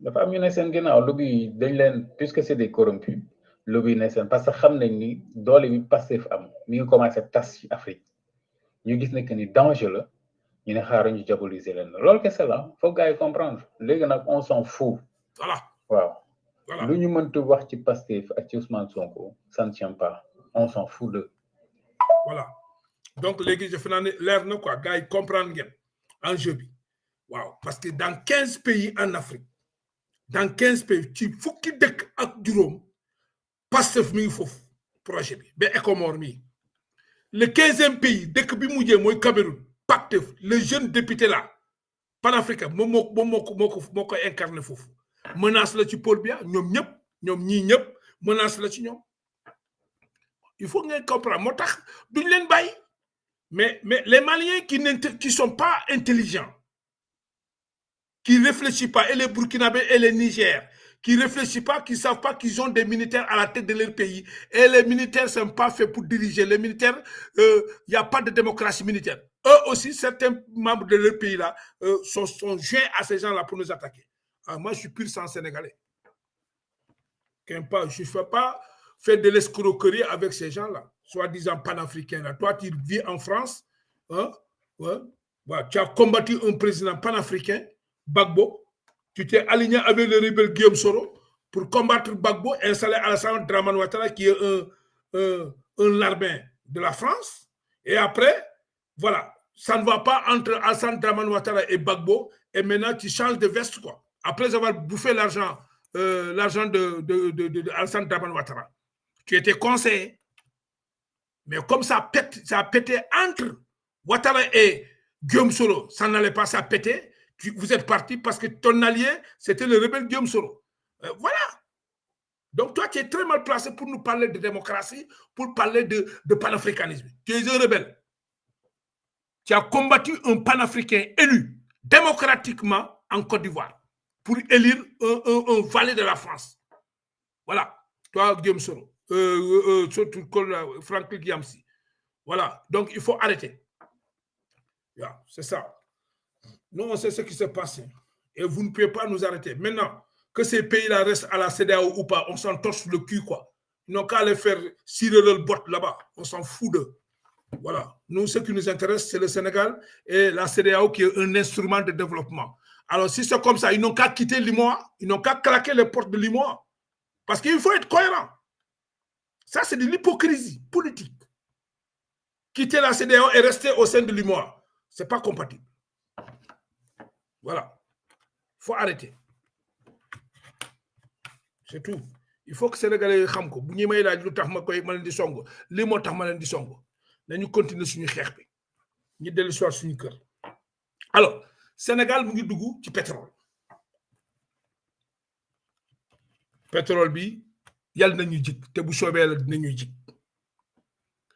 Mais li ñuy ñaan kilifa yi mooy nañu xoolaat contrat yi. Négocier contrat yi.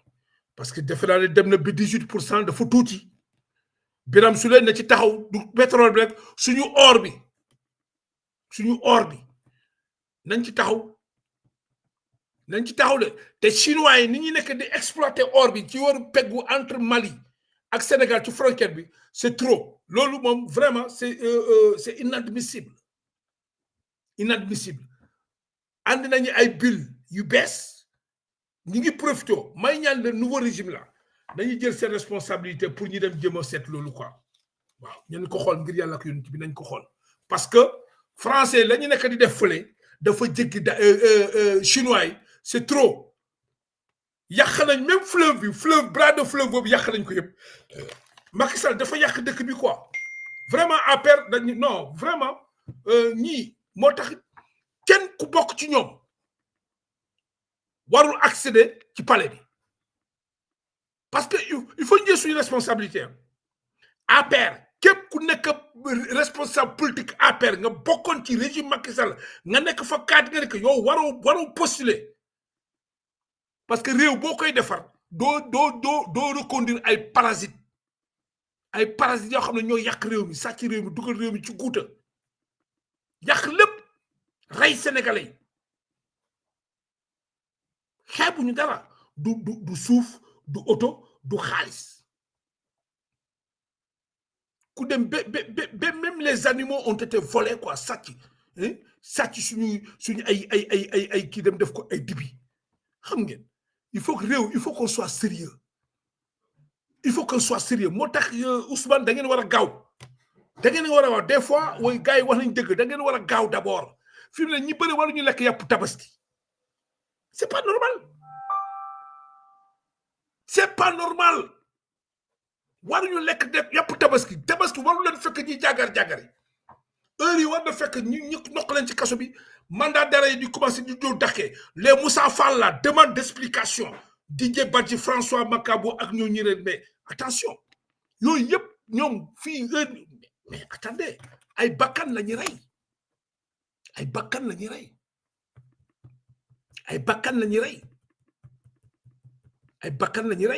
ñoom Moussa Fall ak ñoom kër ñoom Bokar Yàgg fii menaces yi gauche droite waaw ñoom ànd ci ak journaliste presse bi duma leen bàyyi de yéen journaliste presse bi patron de presse yéen ñëpp toog da waaw ànd ak criminel bi rey ngeen xale yi ñu ngi tëdd ci bàmmeel yéen a ngi toog fii waaw jaay ki général la ki directeur police kër justice la ñu soxla il faut ngeen def ko de parce que gis ngeen bu justice def lay liggéeyam ñun ñi def suñu liggéey parce que ñun lañu rey la ñun lañu dóor suñu doom yi bang bal ñi dee ngeen xam loolu quoi il faut ngeen xam li ñuy yëg il faut ngeen xam lu ñuy yëg fan tolluwaay bi fan la tolluwaay bi dayo bi la muy def ci ñun dayo bi ñi ngi jublu ci tabaski daaw mi ngi fi fekkee tabaski daawati géey fekkee na ko ren du fekkeewul tabaski nga xool konte mu manqué sa xel dem dañ ko dóor bal vous avez compris moo tax je salue la classe de Fulbert Sambou la classe là les anciens militaires là la classe de Fulbert Sambou cette coalition là chapeau taxaw leen ci xeex bi de vous êtes des militaires nous sommes tous des anciens militaires taxaw leen fi ngeen taxaw am ngeen droit taxaw leen ci du préparé wu leen ñu dugg ci xeex bi ñun ñëpp les anciens militaires là yéen ñi nga xam ne surtout la classe de Fulbert Sambou ak Didier Badji c'est des frères de sang classe moo ëpp doomu ndey je salue vraiment gis naa seen taxawaay taxaw leen ci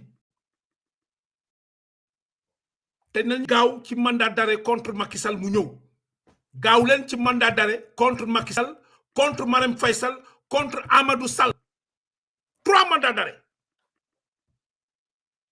ñetti mandat d'arrêt ngeen di lancé ñett 3 mandats d'arrêt contre Macky Sall contre Marème Faye Sall contre Amadou Sall 3 mandats d'arrêt amul benn mandat d'arrêt pour Macky Sall déedéet 3 ñoom ñoo doon wër di recruter ay nervis Amadou di dugg fële di jëli ay kërën y a un imbécile bu nekk xaar yàlla jox ko fetal après yóbbu ko fële Dubaï ñi kokkali nit ñi ñetti mandat d'arrêt 3 mandats d'arrêt gaaw leen ngeen gaaw ci waaw fu mu ne ni moom assise de la justice def ngeen ko ok son excellence na ci taxaw gaaw rapidement ñu liggéeyante loolu waaw ñu mën a toog neutraliser gars yi ñoom ñi bokkoon ñëpp ci deal juróomi conteneurs yi fetal yi armes yi les 5 commandos marins yi dee yooyu yëpp il faut mettre la lumière il faut remettre loolu rek moo mën a am jàmm parce que il faut ngeen comprendre nit koo xam ne dañuy rey doomam ngeen comprendre ko waaw il faut ngeen xam loolu ngeen nekk ci place ñi nga xam ne dañuy dóor seen doom yi bal rey leen ñu toog il faut ngeen xam ko mu yéen juges yi magistrats yi procureurs yi yéen ñuy toog actuellement ci fonction ak ñiy ñëw il faut ngeen def attention parce que mënuñu rey doomi jàmbur kooku mu ngi toog di xaar justice amul justice mu jënd di wax ngeen dem téye ko parce que dafa jënd wax non mënuñu rey doomi jàmbur mënuñu rey doomam ba pare waa juróom toog amul justice mu jënd di wax ngeen dem téye ko naan koy dafa wax kër amul de yooyu amu fi de attention yooyu bokkul ci li ngeen bëgg a def amu fi kooku maa ngi je lance un avertissement à Ousmane Sonko ak Bassirou Diomaye Faye yooyu faites attention def leen attention ci loolu faut pas que ñi manipuler ba ngeen dugg ci contexte boobu de képp ku ñu fi rey doomam mu toog di xaar bu mu ñëwee muñ jënul mu wax bàyyi leen ko tout tranquille parce que ay doomam la ñu dóor bal déglu leen fi waxi nit laa leen wax waxuma leen waxu dof waxu nit laa leen wax ku ci nekk nga natt ko ci yow bu ñu reen sa doom wala ñu rey sa jabar nu muy mel ci yow képp ku ñu fi dóor bal magam jóg di wax wala papam jóg kaas wala ñuy jóg comme man nu ñuy kaas ni amul fii naan way dafa jënd fii kaas fii lu mu wax rek yéen a ko tooñ yéen a rey doomam yéen a bàyyi seen doom yi seen kër ngeen dóor ko bal ngeen fekk doomam dóor ko bal doomam ci dëgg la am seen doom yi ni ñu amee ay droit ci biir Sénégal yéen ngeen am droit ci biir Sénégal ñooñ seen doom yi noonu lañu am droit il faut ñoo xamante mu leer nañ attention ay woy ku ma am ndey fii ku ma amul ndey noonu loolu jeex na fi woy loolu jeex na fi mais attention ñi ñi rey ñi ñi dóor bal seen waajur yi toog ba léegi mu ngi métti ñi ngi toog ñooñu bu ñu jëndee wax ñi jënd di kaas ngeen xam ne ñii dañ leen tooñ seen doom la ñu dóor bal même bu ñu leen saagee sax ngeen encaissé même bu ñu leen saag ngeen encaissé parce que yéen a rey seeni doom ngeen denc seen doom seen kër ngeen fàtt seen doom seen kër ak seeni soxna loolu ngeen ko sóor ko bu baax parce que manipulation boobu du fi jàll de fii képp ku ñu fi rey sa doom rek am nga droit jóg wax kaas waaw am nga droit kaas parce que ku ci nekk na nga ko natt bu ñu dóoree sa doom bal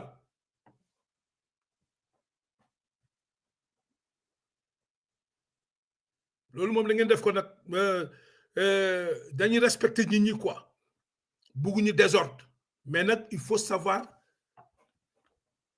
identifier les victimes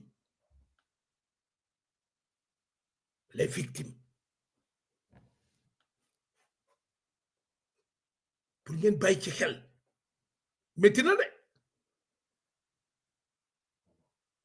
de man am na benn maire boo xam ne chaque fois damay ne gars yi bàyyi leen ko xel quoi maire boobu bu leen sore bàyyi leen ko xel waaw parce que dafa jeex tak ci benn doom jooju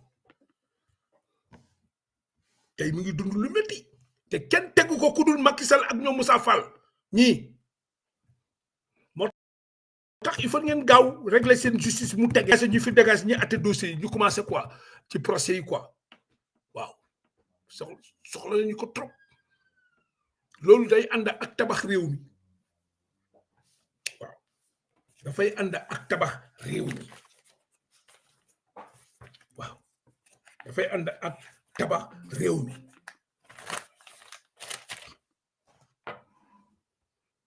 boobu la quoi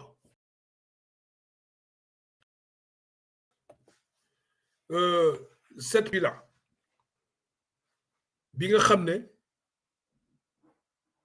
ñoom ñii nekkoon les anciens ténors du régime passé ñoo ko moom lu bëri ñoom ñoo ko moom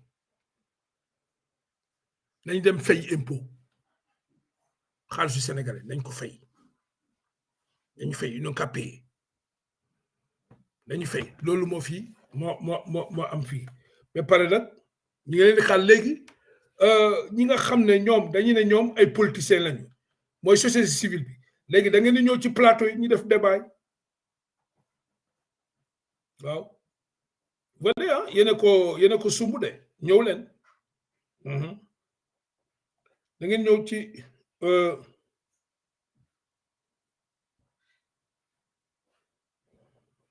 ñëw leen saaga moom ci plateau yi ci télé yi moom dagg na Ousmane wax na waaw Madiambal Diagne am na benn hôtel bi ñu nekk di régler Mbour dinañ ma yónnee vidéo bi Madiambal Diagne képp ku ñoom seen alal yëpp fu mu nekk yëpp dinañ ko filmer teg ko mu leer dinañ ko teg mu leer waaw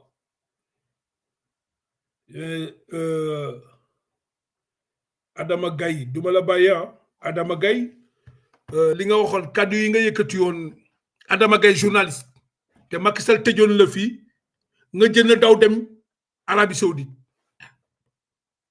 yaa ngi taxawaalu ci télé yi quoi ci plateau yi di wax rek mais yow da nga ne tu es à la tête d'une organisation puissante aux États-Unis yoo xam ne dafa regrouper ay hommes d'affaires il faut aller les amener parce que duma la bàyyi de Adama je ne vais pas te laisser Adama Gaye duma la bàyyi de oui je ne vais pas te laisser ce que tu as craché là-bas Sen TV là il faut aller amener ces partenaires là parce qu'on va vous mettre il va falloir qu'on vous mette à l'épreuve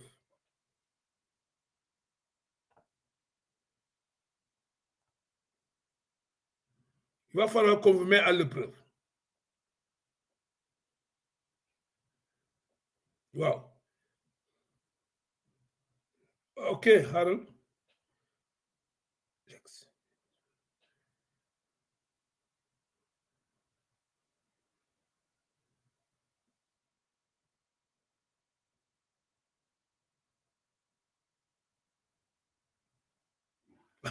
voilà xam nga waxoon naa leen ni yónnee nañ ma ko léegi waaw jaajëf Kéwoulo merci mon frère merci ci combat bi Gabriel Kane nee naa leen manipulation la Gabriel Kane amul benn mandat d'arrêt bu ñu lancé contre moom amul y en a pas amul loolu manipulation bi yëpp presse bi la ak Gabriel Kane moo tax patriote sénégalais il faut ngeen def attention mi ngi nii journaliste d'investigateur mu ma ko yónnee nii xam naa mu ngi suivre live bi en direct léegi la ko yónnee parce que maa ngi ko doon wax ci début live bi ma ne leen manipulation la mi ngi nii Gabriel Kane mi ngi nii Gabriel Kane c'est de la manipulation mi ngi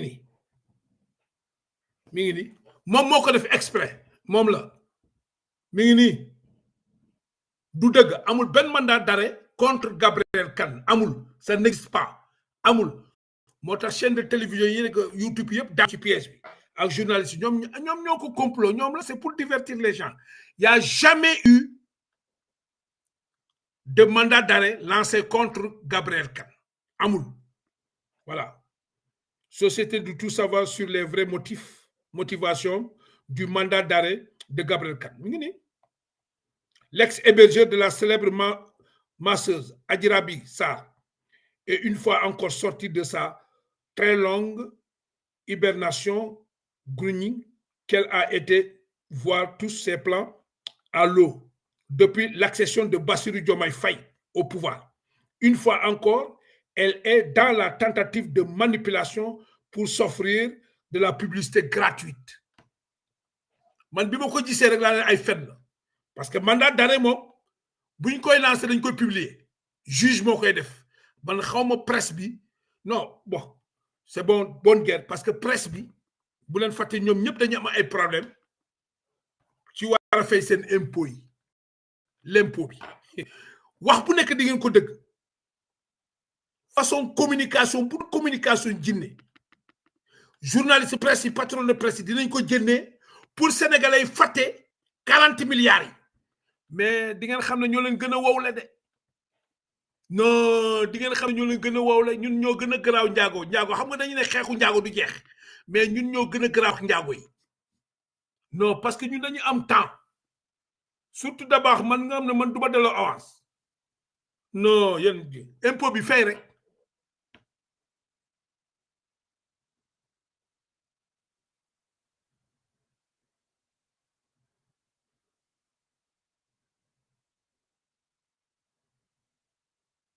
dégg ngeen fi mu ko teg manipulation bi ma lire leen texte bi dans un message repris par l'ensemble de la presse en ligne elle a laissé entendre moom Gabriel Kane elle a laissé entendre qu'elle est sous le coup d'un mandat d'arrêt et que si elle devait aller en prison dans le cadre de son combat pour la cause féminine, elle le ferait avec fierté, informée de cette nouvelle dans laquelle l'auteur du post fait des insinuations en parlant de journalistes d'investigation en recherche de buzz, c'est-à-dire Kéwoulo a cherché à connaître les raisons d'un tel mandat d'arrêt et en croire des sources judiciaires. Aucune notice concernant Gabriel Kane n'a été émise, considérée comme un moyen correctif. Le mandat d'arrêt est souvent délivré par le procureur de la République, le président de la Cour des assises, le président du tribunal correctionnel, le président de la chambre d'instruction, la cour d'appel, toute cour ou tribunal correctionnel. Donc, c'est une manipulation. Fen. Mom Gabriel Kane. Fen. Fen. Toujours c'est du mal. C'est l'axe du mal. complot ak journaliste yi génne ko pour jéem a andi beneen débat bi tax nit ñi fàtte waxu l'impôt bi duñu ko fàtte xaalisu sénégalais la c'est l'argent du contribuable sénégalais kooku son excellence président Bassirou Diomaye Faye ak le président Ousmane Sonko nom de Dieu l'impôt bi génne leen ko ne képp télévision bu feelu ngeen nangu licence bi ngeen tëj on s'en fout le nombre d'emplois il y a des sénégalais yoo xam ne amuñu emploi ñi ngi xeex ñoom gënuñu leen ñoom bu ñu sóoroon emploi yooyu fa nekk bu ñu ko naroon sóor bu ñu ko sóoroon nan ko sauver du ñu dagg am impôt ci emploi yooyu ba pare détourner xaalis bi donc ñoom ñoo war a njëkk sàmm emploi ba pare sàmm seen diggante ak yoon ñi nekk en règle nekkuñu en règle bu ñu kenn sonal ci ay sauver d'emploi fii kër presse fii nangam non fay mënuñu fay ñu nangu licence bi tëj ñoom noonu lañ doon def Walfadjri attention te Walfadjri jot na bosom teggu leen waa Walfadjri du yuuxu et pourtant Walfadjri c'est la voix du peuple sénégalais waaw Walfadjri c'est la voix du peuple Walfadjri jot na bosom yuuxuwul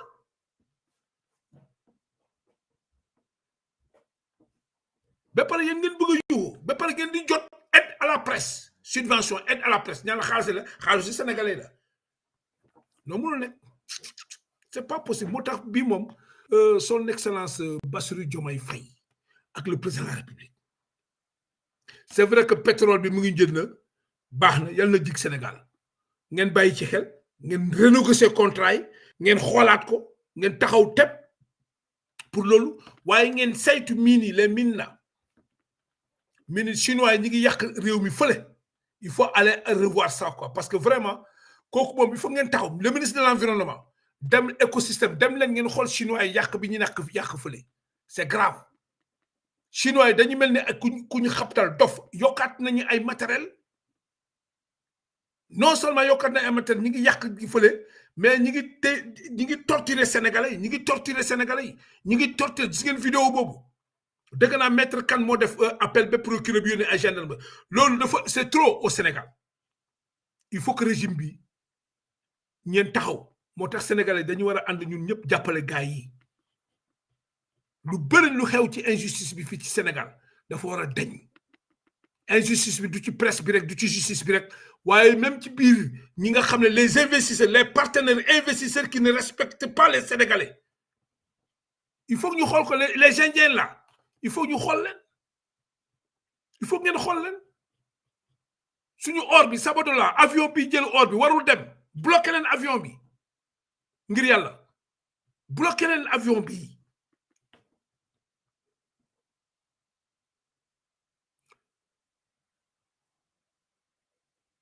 li ngeen war a liggéey dafa bëri de te Macky Sall ba muy dem ñoom dañu yàq réew mi ba mu yàqu yàqeet ba mu am déficit 850 milliards de déficit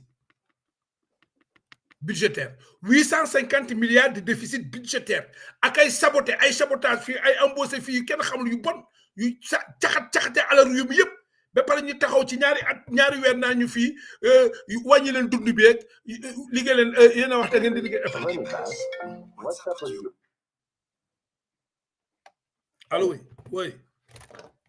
oui mon frère ça va. ça va nu mu demee. waaw man dama la dégg ngay wax ci problème mooy chinois bi ñu jàppoon di ak jàpp waa ji xoj ko noonu ak di ko asphyxier affaire yi noonu gis nga bu chinois bi.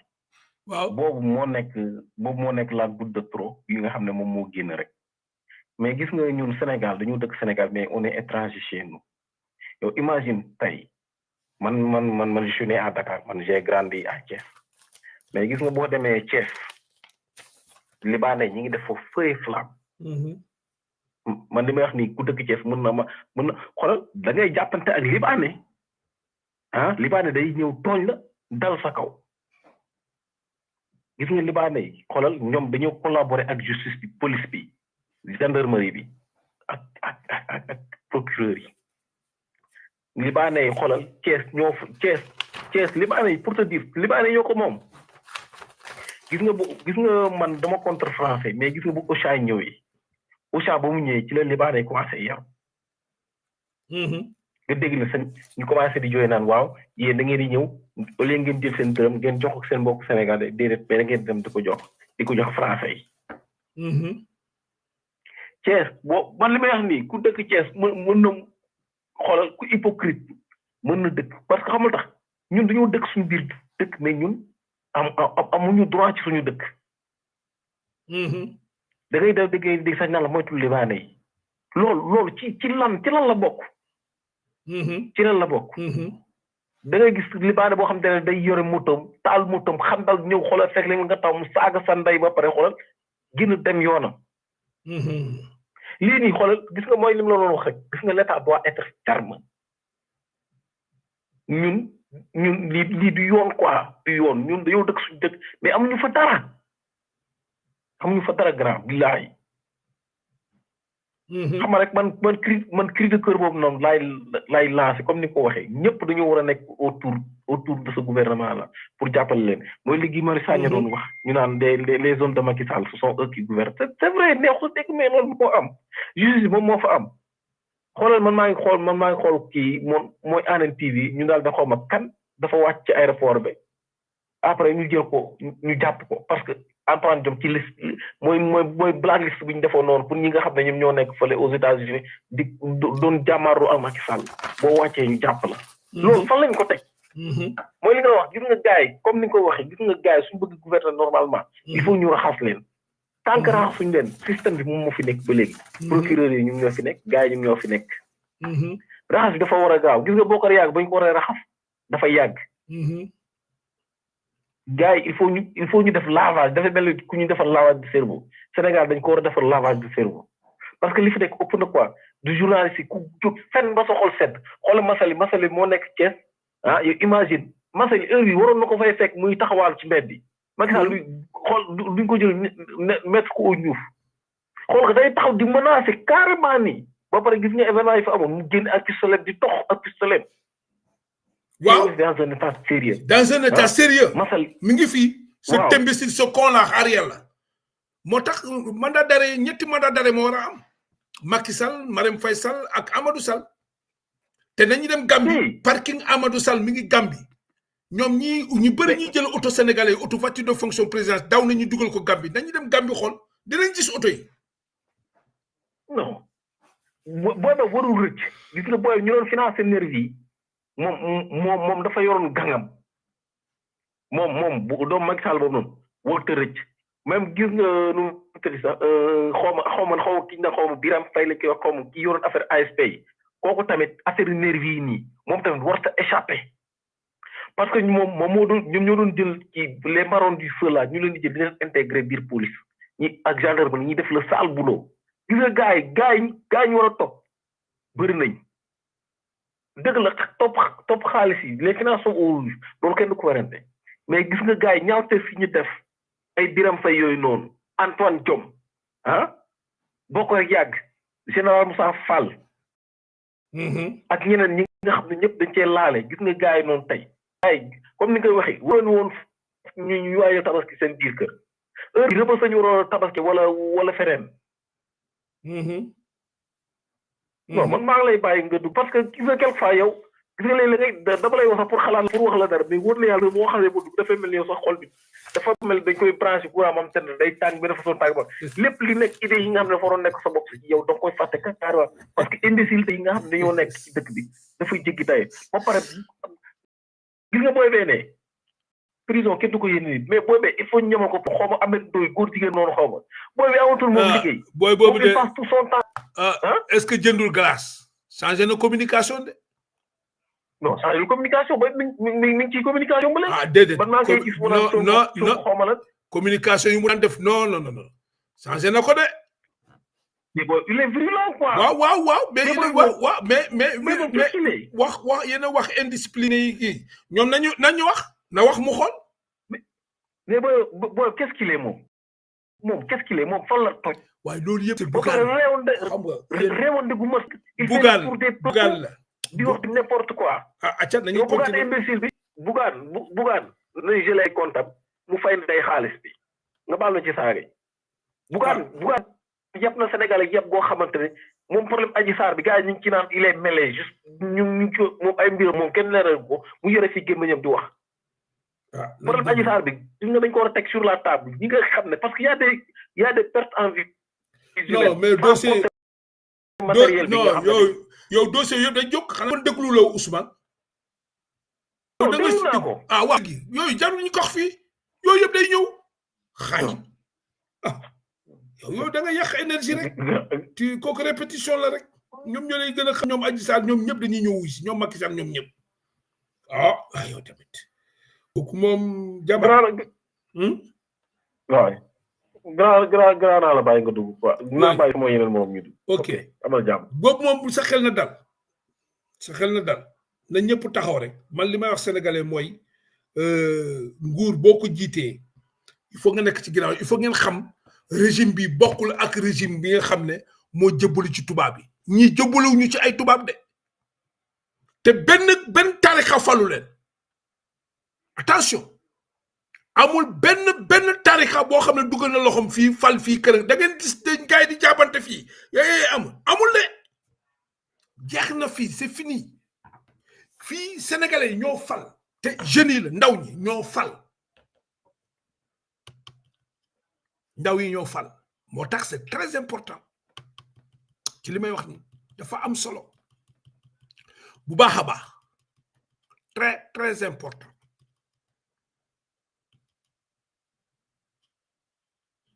waaw moo tax nañu vigilant fagaru te Bassirou Diomaye Faye sa tànk bu mu teg France sa tànk bu mu tegee France Macron bu la soxlee na ñëw waaw Macron fi mu ne nii Macron bu la soxlee na ñëw yow bul teg sa tànk France Ousmane bul teg sa tànk France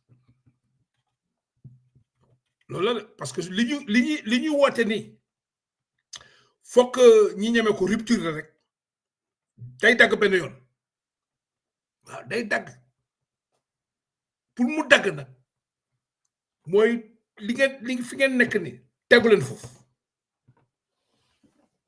waaw bu leen déglu fii kenn amul benn protocole kenn ku leen di wax kenn amul pour wax leen dara vous n'avez pas de compte à rendre à aucun journaliste aucun politicien ou bien aucun je sais pas politologue vous avez droit à rendre compte au peuple sénégalais alors le peuple vous dit de rester au Sénégal c'est tout peuple bi ñoo la fal ñu ne toogal Sénégal Macron bu la soxlee na ñëw moom fu mu ne am na coow lu daal ni àdduna mi ngi noonu waaw fu mu ne dafa dof moom Macron waaw fi mu ne nii taatam tàng na jërëb waaw donc leen ñëw fay waaw le compte de Walfadjri bloqué waaw non fii moom na jaar yoon rek waaw Walfadjri moom warul yuuxu quoi parce que le compte de Walfadjri bloqué bu amelee fixe bi na fay Walfadjri na fay waaw na fay il n'a qu'à payer Walfadjri waaw parce que Sénégal lañ def cagnotte pour Walfadjri waaw donc nag ñoom tamit nañu planet waaw planet na fay du Cheikh Niass moom ci Amadou Ba la nekk na dem ci Amadou Ba mu jox ko xaalis Cheikh Niass il n'a qu'à aller chez Amadou Ba c'est tout le fisc c'est à payer ça ne se pardonne pas c'est l'argent du contribuable sénégalais c'est pas pour Ousmane Sonko ni pour Bassirou Diomaye Faye voilà c'est pour le peuple sénégalais c'est cet argent-là qu'on doit prendre pour faire le pays ils n'ont qu'à payer waaw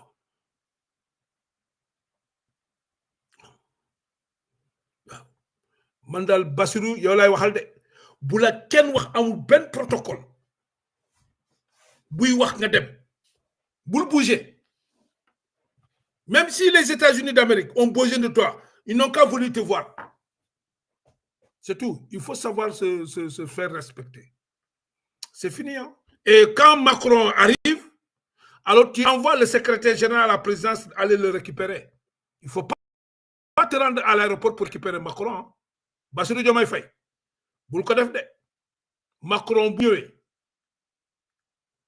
bul dem aéroport di ko jëli Macron bu ñëwee yónnil protocole bi présidence bu dem jëli ko nga xaar ko ci balcon bi foofu bépp président africain bu ñëw sa tànk bu mu tegee aéroport toogal sa palais bi nga yónni protocole ñu dem jëli ko c'est clair. Tu n'as pas à recevoir un président. Reste au palais, tu envoies le protocole, ils vont aller chercher n'importe quel président qui arrive. Ça, c'est fini, ça. Terminé. Que ça soit un président africain, que ça soit un président européen, que ça soit un président des États-Unis d'Amérique, il vient, tu envoies un protocole, aller le chercher. C'est tout, tu restes chez toi. Celui qui n'est pas content, il n'a qu'à rester chez lui. C'est clair. C'est ça. Hein? C'est fini. Parce que lorsque tu es parti là-bas, là, c'est pas eux. Ils ne se sont pas déplacés pour te récupérer, pour te ramener. Hein? Je ne sais pas, peut-être Burkina, oui, j'ai vu Burkina et Mali, ils se sont déplacés pour te ramener, mais pas en Côte d'Ivoire. Mais de toute façon, je ne sais pas, tu peux leur rendre la monnaie. Parce que le Burkinabé est allé te chercher à l'aéroport, comme le Malien. Oui, tu peux leur rendre la monnaie, la politesse, en allant les chercher, quoi. Mais pas le président ivoirien, ni le président de l'Occident. Celui qui vient, tu l'attends et tu restes chez toi. Parce que quand tu vas les rendre visite, eux, ils ne vont pas aller te ramener, te récupérer à l'aéroport. Hein. Non, non, non, non, non. Eux, ils restent là au palais, là. Après, ils vont envoyer leur cachapan aller te chercher, quoi. Alors, il faut savoir se faire respecter. C'est la rupture, la souveraineté commence par là. Bul tek tank aéroport, bul tek tank fen. Bu doon Joe Biden moo ñëw na ñëw quoi su mënul mu toog point barre waaw loolu quoi c'est tout moo taxit ñoom ci ay jafe-jafe la ñu am fi mu ne nii c'est la gauche ah xaw ma la droite la xaw ma droite la ñu wax ñu ne moo gagné xaw ma fu mu ne nii dafa tas assemblée bi coow rek tant que bàyyiwul Sénégal taatam day tàng du am jàmm de. Marine Le Pen moom bés bu jëlee fii moom bu jëlee nguur gi moom blague yéen takk leen seen bagage yi de Marine Le Pen ngeen ba taxit il faut diaspora bi taxaw dafa jot parce que Marine Le Pen s'il prend le pouvoir en France là vous allez pas à l'extrême droite merci Marie Amar l'extrême droite hein? C'est des racistes hein? Hein? Ça attention préparez-vous de oui, comme ça, ceux qui ont des poupées là, les poupées vont vous rejoindre quoi, chez vous là. Je ne sais pas comment est-ce que vous allez faire. Non, c'est tout. En tout cas, il n'y a que 2 présidents que tu peux aller récupérer à l'aéroport. Voilà, c'était 2 frères, Assimi Goïta et Ibrahima Traoré. Point barre. Le reste, quiconque arrive, tu restes chez toi, au palais. Tu envoies le protocole, ils vont le chercher. S'il ne veut pas, il n'a qu'à retourner. C'est tout. waaw waaw loolu la de fi mu ne nii sécurité maximum même ci biir Sénégal da ngay moytu ci biir Sénégal moytu leen li ma leen wax du dañ de fii ba balaa ngay tas assemblée nationale bii attention même boo tasee assemblée nationale bi moytu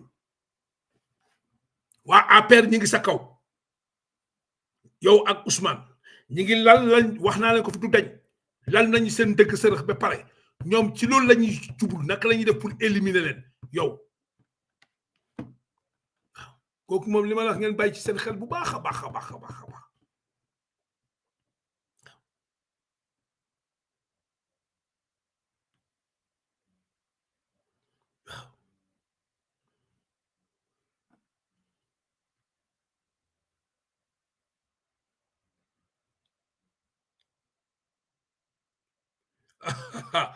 ah oui Marie Amar oui waaw waaw noonu la de te jeunesse bi moom taxaw leen ci rek ngir yàlla ngeen jóg et li may yàgg di wax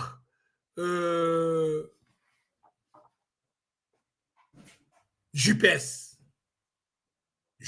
maa ngi ci dellu soit encore kaddu boobu dafa am solo c'est-à-dire politique il faut que ñi jéem dem ci kanam c'est-à-dire il faut que ñi andi ay innovation ci politique te defe naa ne seen kilifa wax na ko Ousmane mooy béy c'est-à-dire JPS mën nañ ko transformer def ko un instrument de développement local parce que déjà JPS est implanté dans les 14 régions atula déjà mën nañ ci sukkandiku pour créer de l'emploi pour les jeunes buñ ko xeeb tey jëm naa jot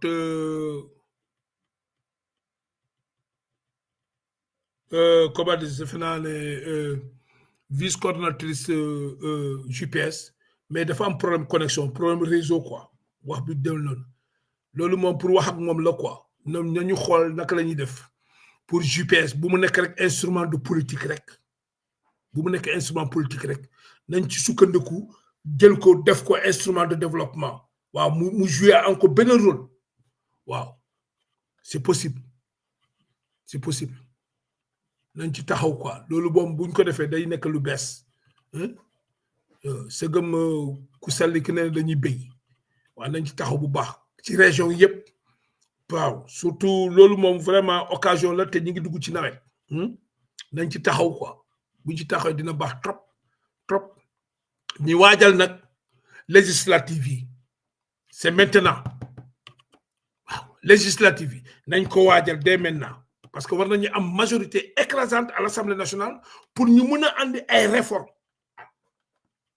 dañ ko soxla de majorité écrasante lañ soxla Assemblée nationale pour ñu mën a andi ay réformes ci réew mi waaw te loolu li ñu la koy jox mooy liggéey sur le terrain liggéey gu mat sëkk sur le terrain kooku léegi la il faut toujours anticiper toujours ñi bëgg a nekk député ñu préparé ngeen commencé liggéey terrain bi dès maintenant amul toog xaal ba ñu déclenché hostilité déedéet képp ku bëgg a nekk député diaspora bi sa base yaa xam diaspora wu fële commencé sa liggéey loolu mooy politique da ngeen koy commencé toggale amul coordonnateur bi mooy am droit nekk non même yow militant bi am nga tu as des ambitions pour que postuler nga postuler hein il faut le faire oui.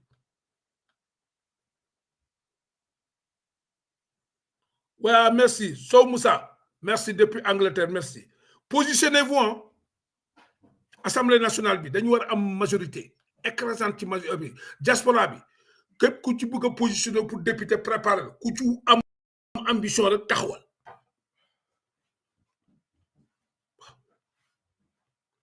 Oui, taxaw leen c'est maintenant. Bu leen xaar ba mu nelaw. Opposition amul fi. Bousso, WhatsApp audio. Oui, allô, Bousso. Ça va. Ça va, nous me devons. Ah, ñu ngi nii rek. Ça va. Man déglu sànq xam nga laa lay wax nii sànq maa la doon déglu dama bëgg nga jàllale message pour ñi nga xam te ne ay patriotes nañu bàyyi Bougane nii ñuy partager di ko may buzz. Bougane du dara Bougane mënut a dajale sa 500 personnes par 40 personnes. waaw vraiment. ko fi nekk di ko partager fii di ko fi may buzz ba ëllëg mën nañ ko fay fabriquer mu naan day nekk ay premier opposant loolu Amadou Ba moom xam naa. fay leen ko da ngeen di fay xam nga boo leen fay boo leen ignorer rek day fay. bu leen ko taal mu tàkk. bu leen ko fi taal si ñoom xanaa xaw ñoom samay alpha ñoom ñoo taal am nañ doy ñoom ñoo ko may buzz ba am nañ doy am fi taxaw di wax du ko neex ñoom yooyu lañu war a bàyyi. ñoom nañ bàyyi opposition bi ñu nekk di partage man vraiment man daal loolu moo tax daal daanaka man wax nga dëgg quoi lu ñàkk fayda la ñuy partager quoi yow seen ennemi ngeen di partager yéen au lieu ngeen partager liggéey bi Pastef def nguur gi lu mu def partager leen ko yéen ñee nekk ci nguur gi maya ma àggale Gabriel Kane mi nga xam te ne moom vie privée la jëkkëram moo ko def mandat d'arrêt pour affaire doom bu mu am ak moom pour ko jot ñoom ñu seen yoon dañu koy partager ñun seen yoon nekkul ci Gabriel Kane jàpp di ko partage Bougane mi ñu partager di ko génn ay vaar lu seen yoon mënuñu koo bàyyi moom mënu dajale sa 500 personnes di ko fi may buzz Amadou Ba moo am 35% te ñëwut a jàkkaarloo Ousmane Sonko ak Diomaye Faye parce que ñoom xam nañ ko bu baax suñ toll nii dañuy wax Macky Sall mais Macky Sall jàpp naa lu tuuti la ci Amadou Ba ñoom ñëpp moo nekk seen ginnaaw ndax amul fit moo leen di financé kon nañ bay partager kii di ay Gabriel Kane ay Bougane ak keneen koo xam ci ay opposition bi lay nekk ak nanga ñoom dañoo war a focus ci gouvernement bi ignorer leen bañ leen a tudd loolu bu ñu ko defee rek mën nañoo am ndam waaye tant que ñoo ngi nekk ci ay détails di partager ay nit ku ne lu xew mu dee fausse information sax ñoom ñoo koy njëkk a jàllale tey lañu war a bàyyi suñ toll bu ci créer Bougane mi suñ toll nii ba may ko fi bës ñoom am nañ doon suñ simi boppam ñoom ñoo ko may bës nañ ñoo ko doon dafa ay 72 may ko fi bës ku ne wala ñuy partagé waxoon naa leen fi problème 72 heures bàyyi leen ko bàyyi leen loolu ngeen jël 72 heures ngeen concentré ko di vulgariser effort yi réalisation yi nga xam ne seen régime moom la def mais patriote yi da ngay waaru quoi des fois on dirait que du ñoom nitewuñu quoi c'est-à-dire une intelligence amuñu ko amuñu intelligence dañuy wax rëy la mais duñu xel xamuñu politique mënuñu politique yow des fois nag damay comprendre ni parce que ñoom duñ ay politique xamuñu politique boo xoolee ay voix PDS ay yeneen kii booy xool ñoom ñoo gën a am yar sax ko waa Pastef nit ci boole la yàlla ma yàlla baal mais dañuy dugal Ousmane daal jàppale wuñ sa noon loo koy partagé mu siiw sa noon Ibra Kane nag ku yow nga partagé sa noon bu bindee lu bon sax nga partagé mu siiw mu tas nga koy partagé ñëpp di ko muy siiw muy dem au lieu nga ignoré ko li mu bindee du dem yow yaa ngi koy partagé yaa ngi yóbbu message bi quoi man c'est-à-dire des fois dafa am ñi nga xam ne da ngay waaru quoi mooy loolu. fii ku nekk wal fa jot Omar bu xatam bi parce que ku siiw ñoom ñoo la siiwal bu doo ignoré lu bari fi nekk di tëb tëbi kenn du leen dégg waaye ñoom ñooy siiwalaate ku dem sa bind poste ñoom partagé. wallaay bu soo wax nga dëgg de. man koy partagé ay Ousmane sant si sa tamit dañ isolé nekk Amérique ñu def rek dañ koy partagé ñoom bu focus dama ignoré leen ñoom dañu bose ñoom kenn presque amuñu ay nit amuñu kenn ku leen nekk ci réseau yu am doole ñoom ñoo ci ëpp doole mais li problème ñoom xamuñu seen cible mooy gouvernement bi ñoo opposition bi daanaka am dañuy defoon ci Ousmane ci ñuy wax ay jumte li def ni ki jàppale di wax mais ñoom ñoo leen koy partagé yooyu lañu war a bàyyi loolu daal man damay gis des fois ay message yu con yu ñu may partagé man suñu ma partagé ma effacé ko dama koy dindi man damay effacé man du ma partagé damay effacé man bu dul daal Pastef ak réalisation Pastef bi gouvernement bi boo mooy ñu ne beneen kër ma effacé jeex na. yi am tiit naa ci législative li ma ci xalaat lépp te mu koo wax tiit naa ci ñoom seen base lañu war a toppatoo ak seen nit wut ku leen convaincre ñu ñëw yooyu lañu war a def mais yi moom bu jàppalewul gars yi du Ousmane tamit laaj nañu taxaw ko bu baax ak communication bi tam mu gën ko amélioré yenn détails yi mu génn ci daanaka am tam muy homme d'état la muy wàññi wax nga xam te ne kenn du am lu mu ko waxal booy xool noppeem moo gën a garaaw sa ko génn di wax mais na wax dëgg yàlla moom patriote yi war nañoo xoolaat seen bopp moom nekkatul opposition pouvoir lañ nekk. ay jël yow opposition amuñu popularité amuñu dara yow nga nekk au lieu nga yow nga focaliser ci sa nguur lu mu def nga partagé ko loolu mu siw ñëpp xam médias yi ñu ngi ñuy xeex yow réseaux sociaux nga am yow tamit jëlal li sa nguur liggéey nga partagé ko mu dem ngeen bàyyi ñi ngeen di jël ñoom Bougane ak ñoom Ahmed ak ñoom kii wax na lii gis nga kii lu mu wax mais lu ci suñu yoon ci kooku lu mu wax man ñeneen ñu bëri dama leen bloqué ñu bëri dama leen bloqué pas bu soo fere ma bloqué sa numéro voilà parce que man doo leen jël ay déchets di ma ko partager quoi vous énervez les gens nit boo nekkee nit da ngay muus politique xel la intelligence la waaw intelligence même ku saaga sa leader nga jël nga partagé ko ku xas sa leader nga jël nga partagé yow sa leader lu muy liggéey nga xam ne mu ngi liggéey ba muy liggéey pour ñëpp gis ko ñoom xam nañu fu mu ne ci ñaari weer liggéey nañu fi liggéey boo xam ne ñoom liggéeyuñu ko au lieu yéen patriote ngeen partagé loolu non da ngeen di dem jëlee ay saaga di ko partagé ñi naan ko gis ngeen kii li mu kii man moom numéro yi bëri bloqué naa leen ñu bëri man du ma ci sonn léegi da nga may lire ma xool ma effacé ko ma bloqué la bu subaa doo ma yónnee waaw bu dee panel la groupe ma supprimer groupe bi c'est tout parce que man nit xel ngay doxee quoi yéen poubelle ngeen jël partagé da ngeen a ñeme partager bu doon li ngeen di énergie bi ngeen def ci partage soo leen ko concentré woon ci liggéey bi seen nguur def seen régime bi ngeen partager ko kon presse bi du wax ay waxu dof dañuy wax rek mais ñoo yéen a gën a dof fii patriote dof xel moom intelligence non nada ci politique waaw parce que ku critiquer wax bu salté nga partage xool leen man nu may def gaañ boobu Ousmane Baldé xool leen Ousmane Baldé ni ma koy toroxal dafa dem bi filaan daf ma woo jëluma ko Ousmane Baldé xoolal rek waa APR la Ousmane Baldé marquage à la culotte fu mu tourné ma tégal ndeyam dafa ne ba mu woo ma jëluma ko noonu ngay liggéey ak moom waaw mais partager ku saaga Ousmane ngeen partager ku saaga Bassirou Diomaye Faye ngeen partager ku critiquer fële ngeen partager yaa ngi koy may visibilité da nga koy ignorer la mu wax boo ko partagé wul da baax du ko gis du ko yëg da ngeen a ñemee réseaux sociaux quoi xamu leen njëriñu réseaux sociaux lu muy def réseaux sociaux impact bu mu am boo leen ko xamoon wallaahi journaux yëpp du ñu ŋaan ñii mais yéen xam da ngeen di dof sax parce que yéen xam nga ñun réseaux sociaux moo combattre presse classique bi mais da ngeen a seen dooj mais intelligence politique amu leen ko xeex moom mun ngeen ko mais intelligence politique amu leen ko da ngeen di xool li xam kii mu ngi may saaga ñu lay critiquer duma ko partager du dem mais diw xoolal lii ñeneen ni du ma mun ci dama lay woo ne la mais yow lu nga may partager nii am na ñu ma koy def dama la ne mais lu tax nga may partager lii pour la ban njëriñ la ma amal waxal ci géej gi ñi nangu waxal ci subvention yi ñuy def ci mbéy mi waxal effort yi ñu nekk di def voilà politique bi fësal ko mu gis am nañu outils am nañu doole ci réseaux sociaux nañu wone li ñuy liggéey pour tëj lamiñu ñii mais ngeen bëgg a topp presse bi seen kii korom presse bi moom bàyyi leen ko ak ñun nag ñu saa yu ñu yeewoo rek déggal seen ndey voilà yéen ngeen di partager li ñoom Ousmane def loolu mooy dëgg nit da ngay mën xeex toog fii mu saaga Ousmane saaga Bassirou ngeen partage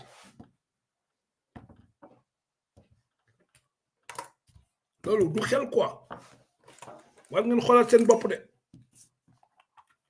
waaw bu ñu bëggee dem fii ba 50 ans il faut ngeen xoolaat seen bopp de il faut ngeen xoolaat seen bopp waaw ngeen xool ban stratégie ngeen di taxaw ban taxawaay boo leen xamulee ngeen déglu nit ñi ñu wax ngeen jël li ñu leen wax mais da ngeen a ñeme partager shit man da ngeen di partager ba partager seen musiba quoi Franc Jama bi suba